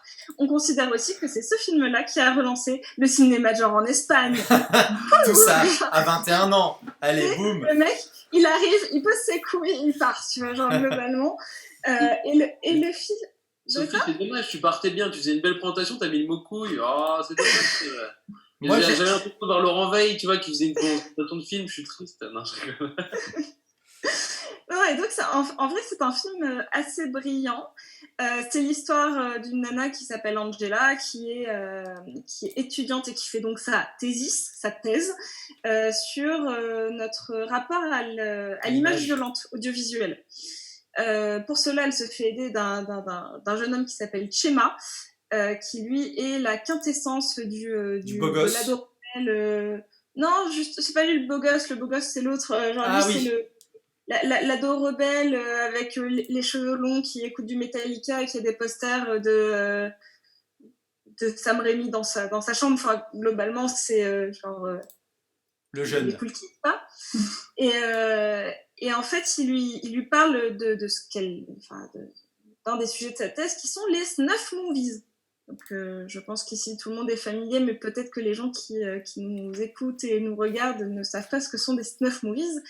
Les snuff movies, ce sont des films contenant de la violence réelle, tout simplement. C'est quelque chose de complètement illégal qui faisait partie d'un espèce de marché de contrebande au moment des VHS. C'est-à-dire que tu trouvais des snuff movies en VHS où tu voyais des jeunes filles se faire violer, des gens se faire massacrer, de la violence très brutale et très visuelle. Ouais, et du coup, en fait, elle se rend compte qu'il y a de la création de snuff movies au sein même de son université et qu'un prof, à elle, vient à se faire tuer parce qu'il va chercher une des vidéos et donc c'est vraiment un thriller en mode enquête. Mais là où le film est intéressant, c'est parce qu'il a un peu vieilli formellement en termes de rythme. Il y a quelque chose qui fait très slasher années 90, période Wes Craven, qui a un tout petit peu vieilli, hein, admettons-le, il n'y a pas de mal à ça, même dans le jeu ou dans des petits détails. Et pourtant, ça va vraiment, par sa subtilité, par le fait qu'il ne nous donne jamais ce que nous, spectateurs, on est venus voir, ce qu'on est venu chercher en regardant un film d'horreur, c'est-à-dire du gore, des boyaux, des filles qui crient, de la nudité, mais juste par des procédés auditifs ou par le comportement des personnages, vient nous titiller et vient nous questionner à c'est quoi un spectateur de film d'horreur, pourquoi on est attiré par ça, est-ce que c'est malsain, comment les médias s'en servent, eux, pour créer de l'attrait à propos de faits réels avec des images violentes, et c'est vraiment brillant. C'est-à-dire que le film s'appelle Thésis, parce qu'il parle d'une thèse, mais c'est aussi une thèse en soi sur qu'est-ce que c'est que le cinéma d'horreur. Puis après, il y a tout un discours sur le fait que le cinéma espagnol doit être plus indépendant et moins se calquer sur le schéma américain. Et je trouve que c'est plutôt brillant. Donc, même si le film a vieilli et qu'il a un petit souci de rythme, il faut le regarder parce que déjà, c'est majeur dans le cinéma espagnol, c'est majeur dans le cinéma d'horreur européen. Et donc, voilà, je vous encourage. Pour ceux qui ne l'ont pas vu, Thésis, c'est huge. Ah, c'est un très bon réel, en fait, surtout, quoi. C'est lui qui avait fait Ouvre les yeux après, je crois, non? C'est pas ça? Ouais, il a fait Ouvre les yeux, qui a donné Vanilla Sky. Voilà. Ouvre les yeux, j'ai raté un contrôle d'anglais en 3e pour aller le voir au Cinoche, si je ne m'abuse. Et ma prof, elle m'a dit, pourquoi t'étais pas là? Je suis allé au cinéma, c'était trop bien. Et elle m'a dit, ok, t'as même pas essayé de me mitonner, mec, ok, d'accord. Voilà, elle m'a mis 2.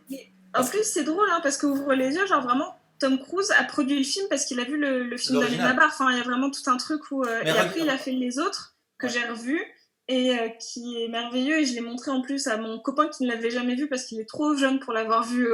Il est trop jeune. Donc, Sophie sort avec un Kevin de 16 ans qui joue à Fortnite. Faut le savoir. C'est un peu ça. Non, c'est qu'il est de 96 et le film est de 2001. Et moi, clairement, j'avais 11 ans quand il est sorti. Donc, je l'ai vu à sa sortie, quoi. Et quand c'est le genre de film, c'est un peu comme Sixième Sens, si tu le vois pas et que tout le monde en parle, tu le vois pas. Et en fait, il avait jamais entendu le twist. Et en fait, il s'est fait prendre. Et c'est là que je me suis dit, putain, le film marche encore. Ouais, ça marche. Ça marche comme les Diaboliques, les films des années 50 où tu fais et à la fin ça marche et tout ça. Ouais, non, mais c'est trop bien. Mais c'est très très bien. Après, c'est très sombre. Enfin, tu vois, après, ce mec-là, il a pas une vision du monde très joyeuse, je pense. Enfin, les autres, il est vraiment, je trouve, très déprimant de bout en bout. C'est-à-dire que même les moments qui font pas spécialement peur sont pas très joyeux, quoi. Ouais, l'ambiance, c'est pas à la déconne, quoi. Moi, du coup, j'ai une petite anecdote sur les autres, que je pense souvent, ça me fait penser à ça, c'est que moi, j'ai fait des études de cinéma et j'ai fait du cinéma aussi au lycée. Et en seconde, ma prof de cinéma était aussi notre prof de littérature. Et à un moment donné, elle nous fait un cours sur ce que c'est justement un twist dans les livres, les livres à chute. Et donc, elle prend le parallèle de parler de films en disant voilà les films à twist. Et donc elle demande aux élèves de citer des films à twist connus, quoi. Et donc forcément on cite Sixième Sens, on cite les autres, Fight Club, des trucs comme ça, quoi.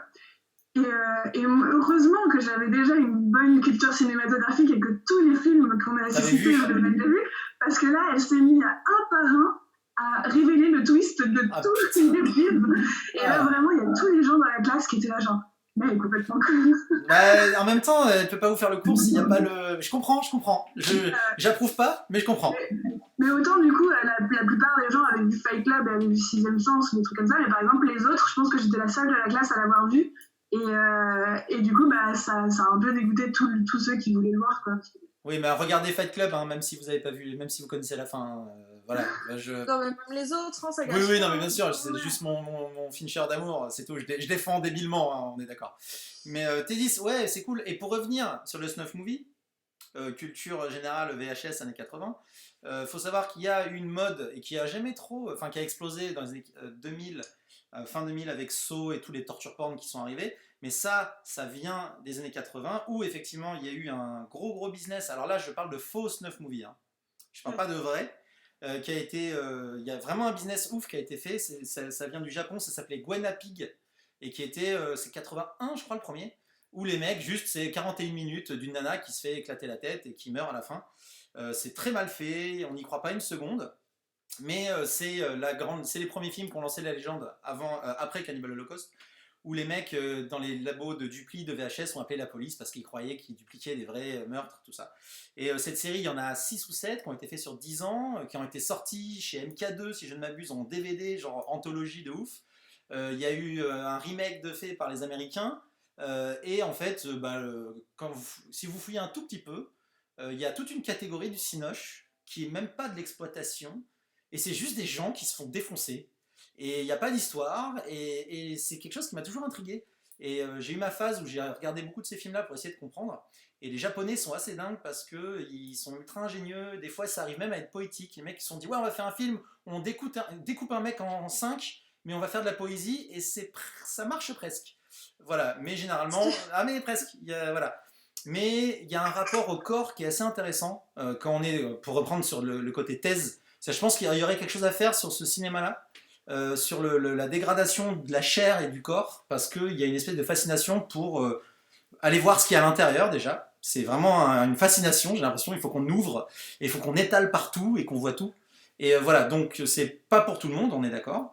Mais si vous êtes un peu acharné de l'histoire du cinéma avec un énorme H dans l'histoire, je trouve que, moi j'ai eu besoin, en tout cas j'ai eu envie d'aller voir un peu de ce côté-là. C'est pas très passionnant, hein, j'y suis pas resté longtemps, mais en tout cas, voilà. Et il faut savoir que, je finis avec ça, les Japonais, plus la trachitude de leur cinéma-là, de ce cinéma-là, est tout en corrélation avec leur état social. C'est-à-dire que plus le pays était dans la merde, plus les films étaient vénères. Et quand ça remontait un petit peu, le Miracle Comedy des années 90, il y a eu beaucoup moins de ces films-là. Et c'est en ça où c'est plutôt intéressant. Voilà, c'était le petit moment, j'étale ma culture sur du cinéma qui ne sert absolument à rien. Et si je finis un truc, il y a un film, par exemple, où c'est 4 mecs qui arrivent chez une nana et qui pendant 45 minutes lui coupent les doigts, lui râpent la langue avec un économe et tout machin. À la fin, donc toi tu te demandes mais vraiment pourquoi je regarde ça, ça n'a aucun sens, ça n'a aucun intérêt. Et à la fin du film, là les mecs en une phrase donnent tout le sens à la démarche, et c'est ce que je trouve extraordinaire. Les mecs, pendant tout le film, t'ont dit on fait ça pour le commercialiser après parce que les gens ils aiment bien. Et à la fin, le mec appelle son producteur et il dit bon ben c'est bon, on l'a éclaté, la meuf est découpée en tranches, on a toutes les images, c'est cool. Et le mec qui a fait ça dit mais putain t'es sûr quand même que ça va se vendre en fait. Et là le producteur en off il dit non mais il y a toujours des connards et des pervers pour regarder ça. Et pouf. Et en fait toi c'est génial. Et là j'ai fait ok ce film sert à quelque chose pour le coup. Voilà, pour le coup ce film pour moi il m'a servi à me rappeler que j'étais un connard pervers. Et que non mais vraiment, et je trouve ça génial. Après il y en a où ils n'ont rien à foutre, il n'y a pas de message. Voilà, c'est tout, j'arrête de parler, c'était beaucoup trop. Ça rejoint un peu moi ce que j'avais ressenti la toute première fois où j'ai vu Funny Games, l'original. Et un film que j'aime beaucoup. Qui est maintenant un film que j'aime beaucoup, mais la toute première fois où je l'ai vu, je trouvais ça insoutenable parce que justement, j'avais l'impression de regarder des gens se faire torturer. C'est pas du tout ça le film, mais j'avais l'impression qu'il y avait quelque chose d'inévitable et que je regardais des gens souffrir sans aucun but, quoi. Et je me souviens que je l'avais vu en cours, pareil, je devais être au lycée en cours de cinéma. Et le film se finit et moi vraiment j'ai passé une partie du film à un peu tourner sur ma chaise en mode genre je voulais pas le voir mais en même temps je voulais quand même voir la fin parce que je voulais savoir s'il y avait un but à tout ça. Non. Et à la fin du film j'étais un peu outrée et j'en parle avec le prof et je dis mais pourquoi on a regardé ça, enfin c'est quoi le but de ce film et tout. Et il m'a dit mais pourquoi t'es resté? Il m'a dit tu pouvais partir, enfin, c'est pas un cours obligatoire donc il m'a dit tu pouvais partir, pourquoi t'es resté jusqu'au bout? Je fais je sais pas, je voulais voir la fin. Il m'a dit ouais voilà, enfin en fait le film il questionne aussi sur le rapport des spectateurs à ce genre de choses autant que de ce qu'il dit dans le film, quoi. C'est un prof qui vous a montré Funny Game? Ouais. Putain, il est... Mais en même temps, la démarche est cool, hein. Mais putain, c'est chaud, hein. Moi, j'ai failli aller le voir avec mon papa à l'époque au cinéma. Et puis en fait, on n'y est pas allé. Et quand je l'ai vu, moi, après, tout seul en vidéoclub, j'étais content de ne pas l'avoir vu avec mon père, quoi. Vraiment. Ouais. Après, Funny Game, il y a un côté beaucoup plus intello. Et il y a un côté un peu... tu vois, dans les films gore dont je parlais, il y a un côté... je te le donne et je te l'étale dans la gueule. Là, il y a un vrai côté... j'essaye de te mettre le plus mal possible... avec tous les procédés possibles, je pète le 4e mur, tout ça, et qui, moi je peux comprendre que ça énerve un peu, moi Funny Game c'est un putain de jeu, j'adore, même s'il y en a que j'aime pas. J'adore, mais la première fois c'est un choc. La première fois ça fait très très très très mal. Le plan séquence après le coup de fusil, Putain. Funny Game, c'est pas pour la rigolade, les gens, donc voilà, c'est pour les gens bien accrochés. On a Sophia qui nous dit « Enfin deux femmes !» Il y avait un petit déséquilibre avant, mais c'était toujours chouette. Voilà, donc on a enfin deux nanas. On a essayé. De la cave, tout va bien. Voilà. Non, mais on a essayé, hein, mais voilà, c'était compliqué. Donc Sophia, voilà, Girl Power Forever. En plus sur les films d'horreur, hein, quand même, il faut le dire. Ouais. C'est quand même cool. Donc c'est Thésis. Pour revenir, on a fait une grosse parenthèse, c'est cool. On va dire qu'on a tué Robin hein, pour laisser Alexandra aussi. Parce qu'on l'a vraiment fait un film d'horreur, qu'on l'a fait en snuff. Ah oui, c'est vrai qu'on a tué Robin. On a tué Robin pour donner sa place à Alex. J'espère qu'il nous écoute. Mon Romain, pardon, excuse-moi. Qu'est-ce que tu as pour nous Juste pour rebondir avec, vas-y, rebondis. sur Thésis de Sophie, c'est qu'en fait, le truc, il y a vraiment une grosse période de films d'horreur en fait, espagnol à la fin des années 2000 qui est vraiment cool. Et moi, je vous conseille de regarder L'Orphelinat de Bayona. C'est mon film préféré. On parlerai pas parce que voilà, j'ai aussi mais je vous conseille de regarder. Et il y avait aussi Rec que je trouvais qu'il était pas mal aussi. Le premier Rec, ouais, le tout premier. Mais tout ça, pareil, c'était vraiment des films qui ont établi des codes et tout. Et L'Orphelinat, vraiment, je vous le conseille. Il est tellement beau, visuellement. Franchement, mais penchez-vous sur Balaguerro, sur Bayona, c'est genre des cinéastes incroyables. Et je vous conseille aussi, si vous ne l'avez pas vu, du même réalisateur que Rec, le film Malveillance, qui est insoutenable. Le mec qui stalk sa voisine, là. Ouais. Il est tellement dingue, ce film. Il est tellement pervers. C'est tellement bien. C'est une horreur. C'est sur un gardien d'immeuble qui est amoureux d'une des locataires et c'est atroce. Il y a rarement des films qui m'ont mis aussi mal et en même temps c'est fait tout en subtilité. Ça vient vraiment chercher ta perversion, c'est-à-dire que t'es un peu attaché à ce mec qui fait les pires conneries. Il est joué par Luis Tosar qui est un acteur espagnol incroyable. Enfin bref. Le cinéma de genre espagnol, c'est toujours cool. Allez-y, quoi. Surtout années 2000-2010. Après, ça part un peu en couille, mais... mais voilà, enfin, il y avait vraiment une bonne période qui était sympa. Mais Malveillance, pour revenir au truc, c'est que je trouve que même si c'est ultra dur et que c'est pervers et que ça te met mal, je trouve qu'il y a toujours un côté divertissant.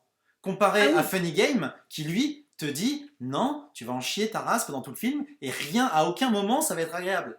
Alors que dans Malveillance, moi je trouve qu'il y a quand même un côté divertissement. Tu sors de là, tu fais ah mais quelle horreur, mais j'ai regardé un film et c'était cool, tu vois. Oui, tu te dis c'était incroyable, j'ai aimé le film alors que t'as du mal à te dire sur le moment genre j'ai adoré Funny Game. Non, tu as subi Funny Game et après tu as trouvé que c'était un objet cinématographique incroyable, c'est pas la même chose. Voilà, ça arrive pour des films genre irréversibles, ce genre de trucs où tu vois où il y a la moitié des gens qui détestent, l'autre moitié qui adorent et en même temps tu peux pas dire que t'adores trop mais en même temps c'est un film de ouf. Enfin voilà, il y a une espèce de mélange un peu dans tout ça. Ouais. Malveillance, c'est trop bien. Je l'ai rajouté à la liste, même si on n'en parle pas beaucoup. Mon Romain. Ouais, moi je me suis un peu, donc comme je vous ai dit, je suis pas forcément, tu vois. On sait, t'es mauvais. Les films d'horreur et tout, parce que je préfère que les comédies romantiques, c'est ce que je préfère. Et donc je me suis un peu penché en fait sur ce que. C'est pas vrai. Je me suis penché un peu sur ce qui m'avait un peu fait peur, tu vois, ou plutôt vraiment en mode horrifique. Et en fait, je me suis penché sur les jeux vidéo. Putain, et voilà, et donc je vais commencer par un truc en fait qui m'a pas forcément, enfin j'ai pas été forcément happé, mais je vais commencer par Until Dawn qui est un jeu vidéo en fait de 2015 et tout, tu vois. Voilà, et en fait j'ai trouvé ça. Alors, tiens Clément, comme c'est toi, c'est quoi comme type de jeu Until Dawn? C'est comme Until Dawn, c'est du jeu narratif. Vu cinématographique parce qu'il y a TPS quand tu maîtrises, mais il y a une énorme mise en scène cinéma et avec des choix moraux qui influencent l'histoire. Voilà, mais c'est très cinématographique, on va dire. Bah là, en plus surtout pour QTE. Voilà, choix multiples. Voilà, QTE, voilà, ça cherchait le nom. C'était QTE. C'est vraiment avec des choix à chaque fois à faire et tout. Tu lui as joué, Alexandra, en fait, c'est pour ça? Ouais, alors en fait, moi je n'y ai pas joué parce que j'avais pas le jeu, mais au moment où il est sorti, j'étais tellement fascinée par ce jeu que j'ai regardé des let's play, mais genre j'ai regardé tous les let's play qui existaient sur YouTube. Donc j'ai vu toutes les versions possibles qu'il y a dans le jeu. Comme le jeu il doit durer 10 heures, je me suis regardé 10 heures de let's play, puis après j'allais en regarder un autre pour avoir une autre version de on va peut-être expliquer le concept déjà. Donc le concept donc c'est en fait pour moi ce qui est intéressant c'est qu'on est vraiment dans le classique du scénario de film d'horreur. C'est-à-dire qu'en fait on va suivre une bande de jeunes qui vont retourner en fait dans un chalet pour fêter, pour faire une sorte de truc de vacances, et ils reviennent en fait un an après c'est souvent l'été dernier. Ouais, un peu. Mais ça joue de ça, hein, c'est que des stéréotypes. Et clairement, c'est pour ça que le truc, ce qui est intéressant, c'est que voilà, tu te retrouves avec une parité avec je sais plus combien de personnes et tout, et tu vas suivre en fait et jouer différemment ces différents personnages. Donc il y a plusieurs couples, donc entre des jeunes qui ont je pense entre 17 et 20 ans. Et je crois que la rôle principale qui était montrée comme ça, c'est Hayden Panettiere qui jouait dans Heroes à l'époque. Et en fait, c'est ça. Tu connais quoi? Et dans Scream 4. Oh. C'est vrai. Référence. Le cheerleader.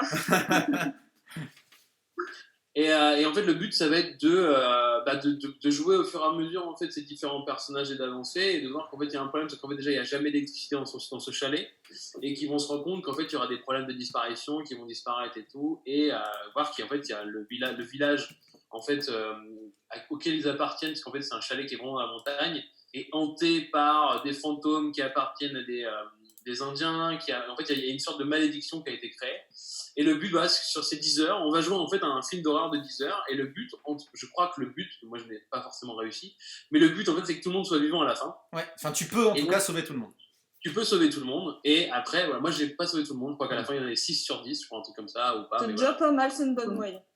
Moi j'ai tué. Le but des gens c'était de tuer tout le monde. Ah mais moi j'ai tué tous les relous. Hein. Tous les relous, je les ai flingués, j'ai dit mais vas-y dégage, tu m'énerves. Ouais. Et en plus c'est coupé, en plus donc c'est une sorte de chapitrage aussi, et c'est aussi entre guillemets ponctué par l'intérieur psychologique d'un des personnages, où en fait tu dois faire des choix et qui te met dans la peau d'un des persos et de vraiment faire des choses sur les autres. Donc en fait tu dois dire si t'aimes ou pas tel ou tel personnage et tout. Donc je trouvais qu'en fait dans le côté un peu méta du film d'horreur c'était très intéressant. Après voilà, moi je me suis dit bon 10 heures pour un film d'horreur quand même, tu vois. Donc voilà, c'est un peu le truc. Mais je trouve que quand tu t'aimes les QTE, parce qu'il y a quand même des QTE qui sont quand même super cool, tu vois, moi je pense surtout à Life is Strange dans le délire où moi j'ai vraiment, vraiment bien aimé ce jeu. J'ai bien aimé, je trouvais ça très intéressant. Et il y a quelques petits moments qui sont flippants, voilà. Où en tout cas, ça marche. En termes techniquement, c'est très très beau. Techniquement, c'est très beau. Et du coup, c'est très cinématographique pour le coup. C'est vraiment, ils reprennent tous les codes, dont la mise en scène des films d'horreur. Et je suis en train de me rappeler, parce que j'ai les images sous les yeux que les gens voient, mais pas vous, que nous avons notre ami. Comment il s'appelle, qui fait Freddie Mercury là dedans. Ah oui, Rami Malek. Voilà, il y a Rami Malek, voilà, que les gens voient. J'avais complètement oublié qu'il était. Il y a Rami Malek et il était dedans. Voilà, ouais. Ça, qui est génial, c'est que d'avoir pris des vrais acteurs, qu'on identifie vraiment, ça rend le truc encore plus cinématographique, quoi. Bah après, c'est vraiment, ils reprennent tous les codes du cinéma d'horreur, donc c'est de prendre des comédiens, donc c'est de faire de la mise en scène, donc c'est... Après, moi, le jeu, je le trouve un peu... Sa durée fait que t'as pas forcément envie de te retaper les 10 heures pour voir les... Parce qu'en gros, c'est des jeux à choix multiples, et quand tu prends un choix, ben, ça oriente tout le reste. Et du coup, bah, si tu tues un mec, bah, tu verras pas ce qui se serait passé si le mec était resté vivant pendant tout le jeu. Je trouve que c'est un peu trop long pour si tu veux tout essayer, tu es obligé d'aller voir sur YouTube les let's play. Et je trouve que la grande explication de fin, enfin il y a plein d'explications sur les trucs fake, pour pas en dire, c'est un peu too much, beaucoup too much, même quand tu veux jouer avec les clichés quoi. Voilà. En fait, c'est ça, le truc, c'est que quand il est sorti, ça a quand même assez cartonné. Enfin, on en a beaucoup parlé. C'était un carton, ouais, et tout. Et je me suis dit, mais à tous les coups, ils vont faire une adaptation cinématographique du jeu. Et en fait, ce serait nul. Ce serait vraiment nul. Parce que bon, l'histoire est quand même vraiment tirée par les cheveux. Enfin, c'est vraiment les clichés partout, quoi. Et ce qui est intéressant, c'est de pouvoir jouer, en fait, les personnages. Sinon, ça va pas intérêt. C'est ça, quoi. C'est un coup, c'est que tu as vraiment une immersion dans le film d'horreur. Et donc ça te plaît vraiment parce que tout d'un coup tu vas dans les personnages et tu as toutes les caractéristiques, clichés ou pas en fait du film d'horreur, quoi. Voilà. Mais après j'ai trouvé ça très intéressant. Il faut savoir que les développeurs de jeux ont commencé, ils vont sortir un jeu tous les 6 mois je crois, ou tous les 4 mois. Il y en a un premier qui est sorti là il y a pas longtemps qui était très bien, j'ai pas le nom, je suis désolé. Et donc ils reprennent le même système, un peu plus beau et moins long pour pouvoir faire des trucs un peu plus resserrés et un peu plus efficaces. Voilà. Oui, c'est ça, pour que tu joues un peu dans le... Et le dernier conseil, alors le truc c'est que je sais pas, et c'est là où Clément tu vas m'aider. Ouais. Et le deuxième jeu dont je veux parler, qui est vraiment un jeu d'ambiance, et là pour le coup, je crois que vraiment j'ai jamais joué à un truc aussi flippant, c'est Pity. Ah. C'était la gratuite de Silent Hill de Kojima. Ouais.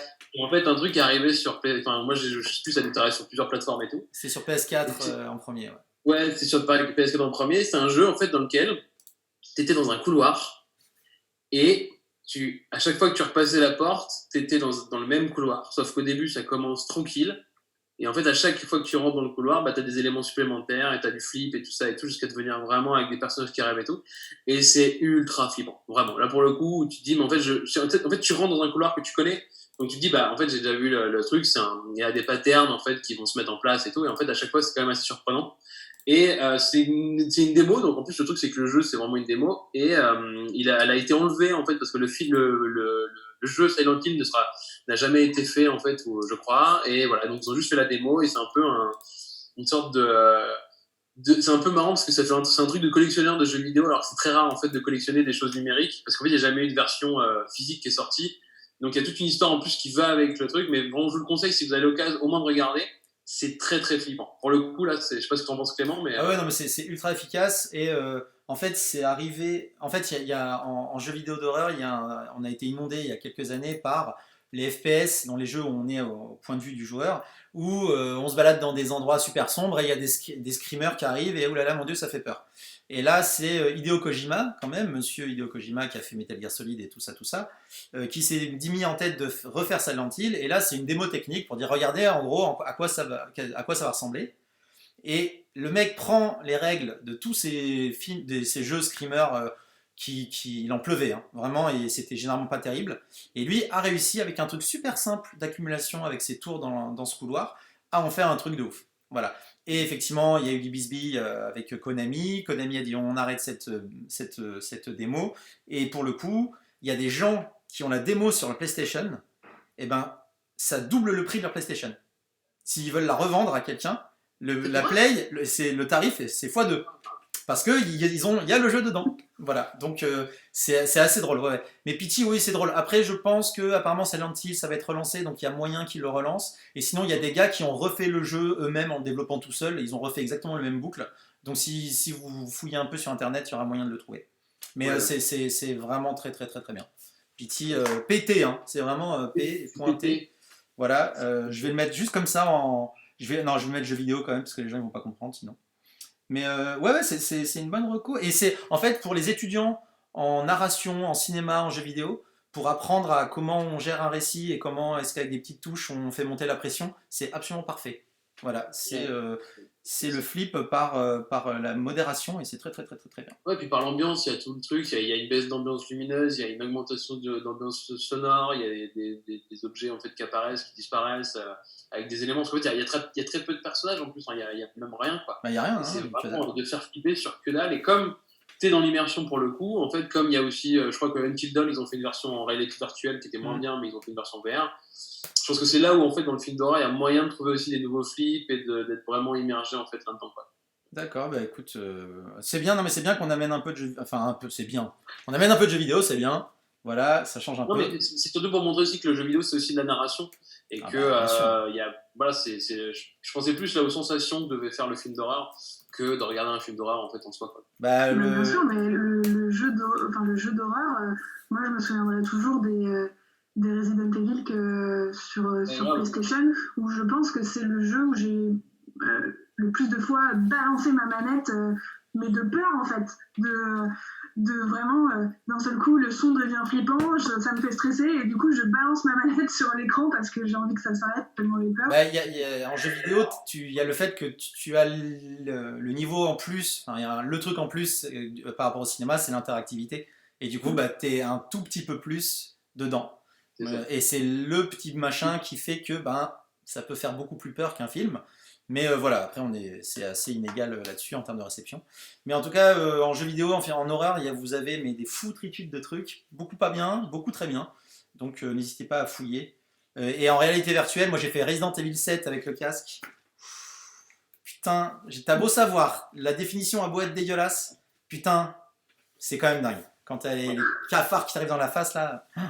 Très bien, et Pity, très très cool. Je vais avancer un peu parce qu'il est tard et puis qu'on prend notre temps. Moi je voulais juste faire un petit truc rigolo, juste pour dire aux gens, des fois que si vous n'êtes pas au courant. Tout le monde connaît Psychose.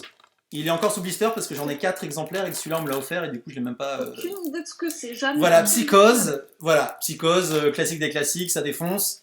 Voilà, en vrai, les nouveaux héros qui arrivent à la moitié du film, on s'en bat les couilles, mais c'est pas grave.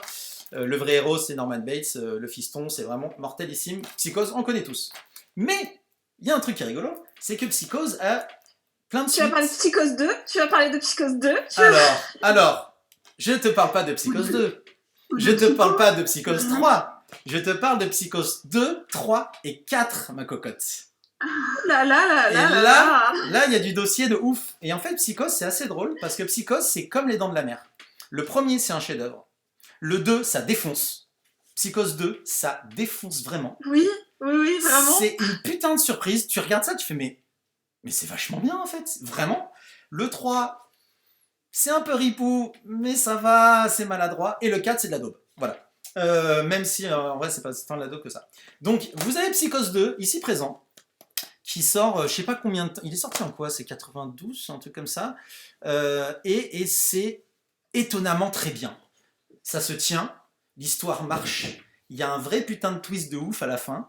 Il y a, comment elle s'appelle? Connelly. Non, c'est pas Connelly. Comment elle s'appelle? Elle s'appelle, tac. Meg Tilly, dont j'étais fou amoureux à l'époque de Bound, des frères-sœurs Wachowski. Et Psychose 2, vraiment, c'est vachement bien. Regardez le 1 avant, histoire de faire les raccrochements, mais c'est super bien. Voilà, Sophie, tu plus sois? Ah oui, de ouf. Ça me fait plaisir parce qu'il y a déjà il n'y a pas beaucoup de gens qui savent qu'il y a des suites, et 2, il n'y a pas beaucoup de gens qui aiment cette suite-là. Donc, et alors il est là, c'est Anthony Perkins, Anthony Perkins qui est là. Moi je pensais que c'était des daubes, donc je les ai jamais regardés. Ah non, non mais le 2, salut mon Nicolas d'amour, Nicolas qui aime Totoro et qui quand il vient chez moi quand c'est pas le confinement fait l'amour à Totoro. Psychose 2, en gros l'histoire c'est que Norman Bates est sorti de l'hôpital psychiatrique et il revient à la maison. Et là, la maison a été tenue par une dame qui vit avec sa fille. Et en fait, c'est toute la relation que Anthony Perkins, qui sait qu'il est malade, et qui vraiment sait qu'est-ce qu'il a fait, et blablabla, sans spoiler rien. Et c'est, en gros, il va lutter contre quelque chose qui revient. Voilà, j'en dis absolument pas du tout, pas plus. Et c'est vachement cool. Vraiment, c'est très bien. Il y a un petit côté un peu téléfilm des années 90, mais ça, c'est pas grave, ça fait du charme. Et ça défonce. Psychose 3, c'est là où ça commence à partir en vrille. Pourquoi? Parce qu'il est réalisé par Anthony Perkins, qui se dit « Ah, c'est ma saga, je vais faire mon film ». Et là, ça n'a absolument plus rien à voir. En gros, c'est Norman Bates qui part au Mexique, qui récupère son motel, qui part au Mexique, qui fait un motel au Mexique et qui tue des gens. Ça devient une espèce de vieux slasher tout pourri. Ça n'a aucun intérêt, et vraiment, c'est pas bien. Et il y a Psychose, l'origine, parce qu'on est beaucoup dans les origines ce soir, qui est un téléfilm, si je ne m'abuse, mais qui avait fait sa petite sortie Cinoche. Et en fait, ça se passe en une nuit. C'est une radio libre qui prend les gens qui racontent leur vie. Et il y a Norman Bates qui dit, bah voilà, moi j'ai tué des gens et je vais vous raconter comment j'en suis arrivé là. Et donc c'est Citizen Kane, hein, il raconte sa life et on a les flashbacks qui expliquent, donc il y a toute sa jeunesse, sa relation à la maman et tout ça. En gros, c'est la matrice de Bates Motel, la série qui a 3 ou 4 saisons si je ne m'abuse. Voilà. C'est pas terrible. C'est moins dégueulasse que le 3. Mais en gros, si vous êtes fan, et en tout cas si vous voulez vous plonger dans l'histoire de Psychose, c'est plutôt marrant. Regardez-les pas trop séparés. Genre moi j'ai fait un tous les 2 jours. Et ça, ça va de c'est quoi Psychose 1? C'est tôt, hein, Psychose, c'est 61, je crois, un truc comme ça. Jusqu'à... Pardon? C'est les années 60, ouais. Ouais, c'est ça, et jusqu'à fin des années 90 pour celui-là. Donc voilà, il y a du Psychose, il n'y a pas que le 1. Regardez, si vous êtes curieux, c'est rigolo. Le 2 est vraiment, vraiment cool. Si vous voulez vous arrêter là, arrêtez-vous là, c'est très bien. Mais en tout cas, il y a de la daube, il y a du Psychose, et c'est rigolo. Voilà, je m'arrête là, comme ça, Hop. Attends, je viens de découvrir un fun fact, parce qu'en fait, tu parles donc de... Tu sais, j'aime bien, parce qu'en fait, tu regardais des... Tu dis que le film est bien sur Psychose 2. Donc, je suis allé voir un peu ce qu'avait fait le réal de Psychose 2. Je sais pas si vous vous rappelez, après, je pense que Clément, tu dois t'en rappeler ou pas. Est-ce que tu te rappelles de la série télé La Belle et la Bête avec Linda Hamilton? Je vois ce que c'est, j'ai jamais regardé, mais je vois très bien ce que c'est. Non, je vois et pas. En fait, dans Belle et la Bête et tout, vraiment, en fait, la bête a une gueule de lion, quoi, tu vois, et tout. Et le mec qui joue la bête, en fait, dedans, c'est Ron Perlman. Et je savais pas. Ah, Ron, qu'on aime. aime. Je viens de découvrir ça, et voilà, je vous dis ça comme ça. Qu'on aime tous d'amour. Incroyable cet homme. D'accord, bah écoute, voilà, donc Psychose 1, 2, 3, 4 pour les curieux, Psychose 1 et 2 pour les amoureux de cinéma, et 3 et 4 en mode soirée bière pizza, ça passe très bien pour se foutre de la gueule c'est pas bien de se foutre de la gueule des films parce que c'est du travail et que ça fait vivre des gens et que c'est compliqué de faire un film, même un film pourri, mais on peut se moquer gentiment, voilà. Bah écoutez, est-ce que vous avez des trucs, des flashs? Bon, parce que ça fait 1h30 hein, les copains qu'on est là, hein. C'est la dernière en même temps des films d'horreur, donc on prend un peu notre temps. Est-ce que vous avez n'importe quoi à balancer vite fait en disant ah, ça c'est trop cool ou pas du tout? Moi j'ai une chaîne YouTube. Ah vas-y balance. Qui bon, ça va peut-être pas plaire à tout le monde, mais moi j'aime bien. C'est un mec, sa chaîne elle s'appelle Feldup. F-E-L-D-U-B. Ouais. Et c'est un petit mec, alors je sais pas quel âge il a, mais il fait jeune. et en fait, il fait des vidéos sur des threads d'horreur, où en gros il raconte des origines de certaines creepypastas, des trucs d'horreur liés à YouTube. Par exemple, des gens qui ont fait des chaînes YouTube vraiment creepy. D'accord. Des gens se demandaient si c'était pas vraiment des psychopathes. Ou même des vrais serial killers qui ont fait des confessions sur Reddit, enfin des trucs comme ça. Donc c'est un peu des vraiment... Et puis le truc, c'est qu'il recherche vraiment... ces vidéos, elles sont assez travaillées, il enquête, c'est assez bien fait. Et puis il a une façon de raconter qui met bien dans l'ambiance, je trouve. Et même quand il raconte une creepypasta qu'on a déjà entendue 1000 fois, ça fait quand même un peu peur. D'accord. Voilà. Ok, donc là c'est plutôt pour vraiment se faire peur avec des vraies histoires qui font vraiment peur, quoi, pour le coup. Ouais, ou en tout cas se renseigner. Là par exemple, sa dernière qui est pas ma préférée, mais la dernière qu'il a fait, il parle de l'histoire qui a été adaptée en série là très récemment de cette mère qui a fait croire que sa fille était malade. Était tragique Oui, c'est sur Amazon, c'est avec Arquette, si je ne m'abuse, je n'ai plus le nom en tête, il faut que je regarde, apparemment c'est très bien. The Act. Oui, voilà, c'est ça. Et en fait, moi j'avais déjà entendu parler de cette histoire, je savais que c'était une histoire vraie, mais là du coup il la raconte vraiment en détail avec tous les éléments de comment ça s'est vraiment passé. Ok. C'est bien fait. Regardez la série, c'est peut-être mieux. Ce sera peut-être. Non, mais je veux pas faire de l'anti-pub à ce garçon. Mais d'accord. Ok, j'ai noté de toute façon. Donc, non, mais là, disons que là, j'ai pris l'exemple de cette vidéo, mais qui justement, moi, n'est pas ma préférée parce que justement, il y a une série là-dessus. Mais il y a plein d'autres histoires qui racontent où il n'y a pas eu de série et que je trouve assez intéressantes. Ok. Des faits divers. Des faits divers, ah. Très bien. Sophie, t'as des petits trucs vite fait ou pas du tout? Ouais, là, il y a un film qui est sorti directement en location légale sans passer par la salle à cause de ce qui se passe en ce moment. C'est The Hunt, le nouveau bébé de la famille Blumhouse. Et franchement, ça vaut grave le coup. Ça divise de ouf. Il y en a qui ont vraiment détesté. Et moi, je fais partie de ceux qui adorent parce que ça me rappelle mes années destination finale avec genre des boyaux partout et des troncs d'arbres. Quoi ? Et des troncs d'arbres. Et des troncs d'arbres. Franchement, moi j'ai vraiment passé un très bon moment devant le film et je suis triste de ne pas l'avoir vu en salle. Donc si vous êtes un peu film d'horreur gaulerie avec un faux message politique, alors qu'il y en a au final pas vraiment et on s'en bat les couilles, on passe juste un bon moment à voir des gens mourir. 4 minutes en fait, genre globalement. Donc voilà, donc moi je vous conseille The Hunt, j'ai vraiment bien aimé. D'accord, parfait. Hop. Mon Romain, t'as des petits trucs en plus ou pas? Moi je vous conseille, parce qu'en fait j'avais aussi une reco Netflix, c'est que j'ai découvert Les Affamés de Robin Aubert, qui est un film québécois. Et j'ai trouvé ça très intéressant en fait. Alors j'ai pas trouvé ça parfait, tu vois, ou pas.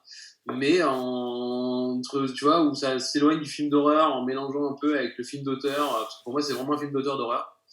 Marc-André Grondin. Ouais, voilà, en plus avec Marc-André Grondin, qui est vraiment bien en plus dans le film, je trouve. Et il y a des moments d'horreur qui se font vraiment en second plan, parce que c'est pas ce qu'on veut mettre en avant, qui sont encore plus trash que si tu les mettais en premier plan, tu vois, je trouve. Ouais. Et voilà, et c'est l'histoire en fait c'est juste l'histoire c'est un film de zombies où on regarde les survivants et on les entend plus parler de leurs problèmes, en fait, de savoir ce qu'ils auraient voulu faire avant ou après, s'il n'y avait pas eu les zombies. Et, comme le confinement, quoi. Comme le confinement, c'est la même discussion. Et voilà, donc moi, je trouve que c'est un ovni assez intéressant. Il y a tout n'est pas parfait, mais je pense que ça va. Je sais pas ce que tu en as pensé, Sarah, mais voilà quoi. Sophie. Moi, je sais, mais tu vois. J'arrête, je me.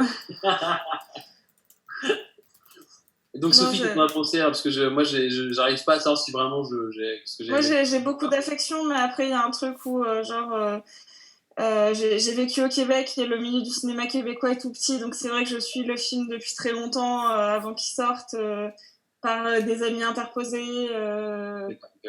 Donc, non, mais t'es pas du tout objectif, quoi. Non, mais moi, le Québécois... Marc-André Grondin, c'est Love of My Life, donc... Ok, donc même si le film est pourri, elle trouvera ça génial. Je comprends.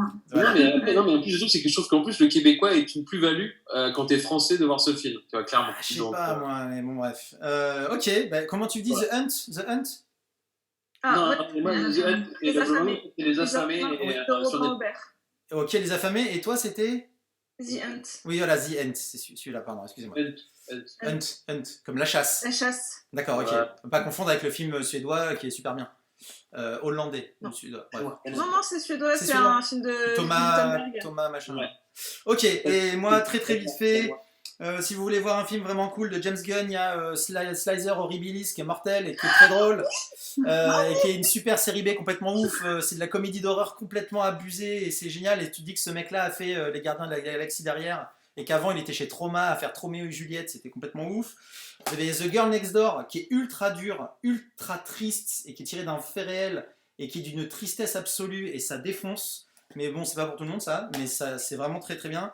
Vous avez Les Révoltés de l'an 2000, un titre complètement pété du casque pour un film qui s'appelle je sais plus comment, et c'est un film italien 1969. Ça défonce, c'est un couple d'anglais qui vont sur une île grecque et en fait il n'y a plus que des enfants et il n'y a plus aucun adulte et en fait tu te rends compte que les enfants sont touchés d'une maladie qui tue les adultes en fait, voilà. Et donc ça devient un survival sur une toute petite île grecque entre un couple et la maman est à 9 mois enceinte et donc ils sont chassés pendant 1 heure par des gamins qui ont des fourches, des flingues et des fusils et le moment ouf, je vous le dis même si voilà, c'est que son bébé à elle est touché par la maladie alors qu'il est encore dedans. Voilà, c'est complètement dingue, avec une fin complètement ouf. Martyr pour tout le monde, hein, sauf pour ceux qui n'ont pas les estomacs. Cimetière, ça défonce. L'original, hein, pas le pourri qui a été refait. Pour Cimetière, je conseille encore le bouquin qui surpasse tout en fait. Ouais, alors oui. Moi j'ai quand même été voir le remake au cinéma, là, le remake récent au cinéma parce que j'avais de l'espoir et en fait Non, ils ont dit tiens on va changer, ça va être trop cool et en fait ça n'a aucun intérêt et je dis pas ça dire ouais les remakes c'est pas bien, c'est pas vrai, juste là ça n'a aucun intérêt, ce qu'ils ont fait c'est transformer ce film en film de zombies et ça n'a aucun sens. Voilà, The Descent classique pour les classiques pour tout le monde. Haute Tension, on fait dédicace Philippe Naon qui vient de nous quitter. Henry, Portrait of Serial Killer, le premier, parce que le deuxième c'est pourri, ça c'est très violent mais c'est mortel, le rapport à l'image, à la violence est super intéressant. Calvaire, parce que c'est super et que c'est belge et que ça défonce. Je l'ai vu au cinéma il y a pas longtemps en présence. Moi je l'ai vu au cinéma à l'époque. Ah ouais, non, là j'étais trop petite là. Black Christmas, le père de Halloween de Carpenter, et que Halloween a tout pris ce que ce film a fait, et c'est Halloween qui a tout pris en célébrité. Et Sleepaway Camp, un super slasher des années 70 qui est mortelissime, qui se passe dans une colonie de vacances avec l'un des finales les plus ouf visuellement de l'histoire du monde et un twist de fin mortel. Voilà, c'était fait, vous avez rien noté, c'est normal, vous avez pas eu le temps, c'est génial, j'ai parlé dans le vent, super. Voilà. Non, j'espère que tu vas tout noter, que tu vas envoyer. Je vais tout noter dans la petite liste. T'as parlé d'Horribilis, t'as parlé du meilleur de tous, donc. C'est vrai? Ah, t'es chouette. C'est une passion Horribilis. C'était tellement. Slicer Horribilis en français, c'est tellement génial. Les amis, ça fait 1h40 qu'on parle, ça fait long. Je suis désolé, merci à ceux qui sont restés jusqu'au bout. C'est la durée d'un film d'horreur, donc tout va bien. Ah oui, c'est vrai. Merci Sarah, non je rigole. Merci Sophie, merci Alexandra, plein d'amour, bisous, câlins. C'est statistiquement la dernière fois qu'on se voit sur ce support, vu que l'émission s'arrête dimanche, normalement. Nous, on se revoit demain avec un casting full féminin encore demain. On a 2 nanas, voilà, et ça va être cool. Et puis, écoutez, des amours, plein de films d'horreur cool, bon déconfinement, en espérant que le bordel ambiant sera, voilà, qu'on va y survivre, ça serait cool. Et puis voilà, de l'amour à tous, à toutes. Et puis nous, on va se dire au revoir hors champ. Je vais juste couper sur Facebook. Voilà. Ouais, je vais juste faire une petite dédicace à Thierry qui m'avait dit en fait, genre si je faisais des films d'horreur, que j'avais parlé d'Aladin et d'Aladin 2, mais je les ai pas vus. Donc, Ah, moi j'ai vu. Et c'est pas des films d'horreur, c'est juste des films pas drôles. Alors que c'est des comédies. C'est des horreurs de films, alors c'est ça qu'il faut dire. Donc voilà, les amis, des bisounours à tous. Merci à tous et à toutes. Ouais.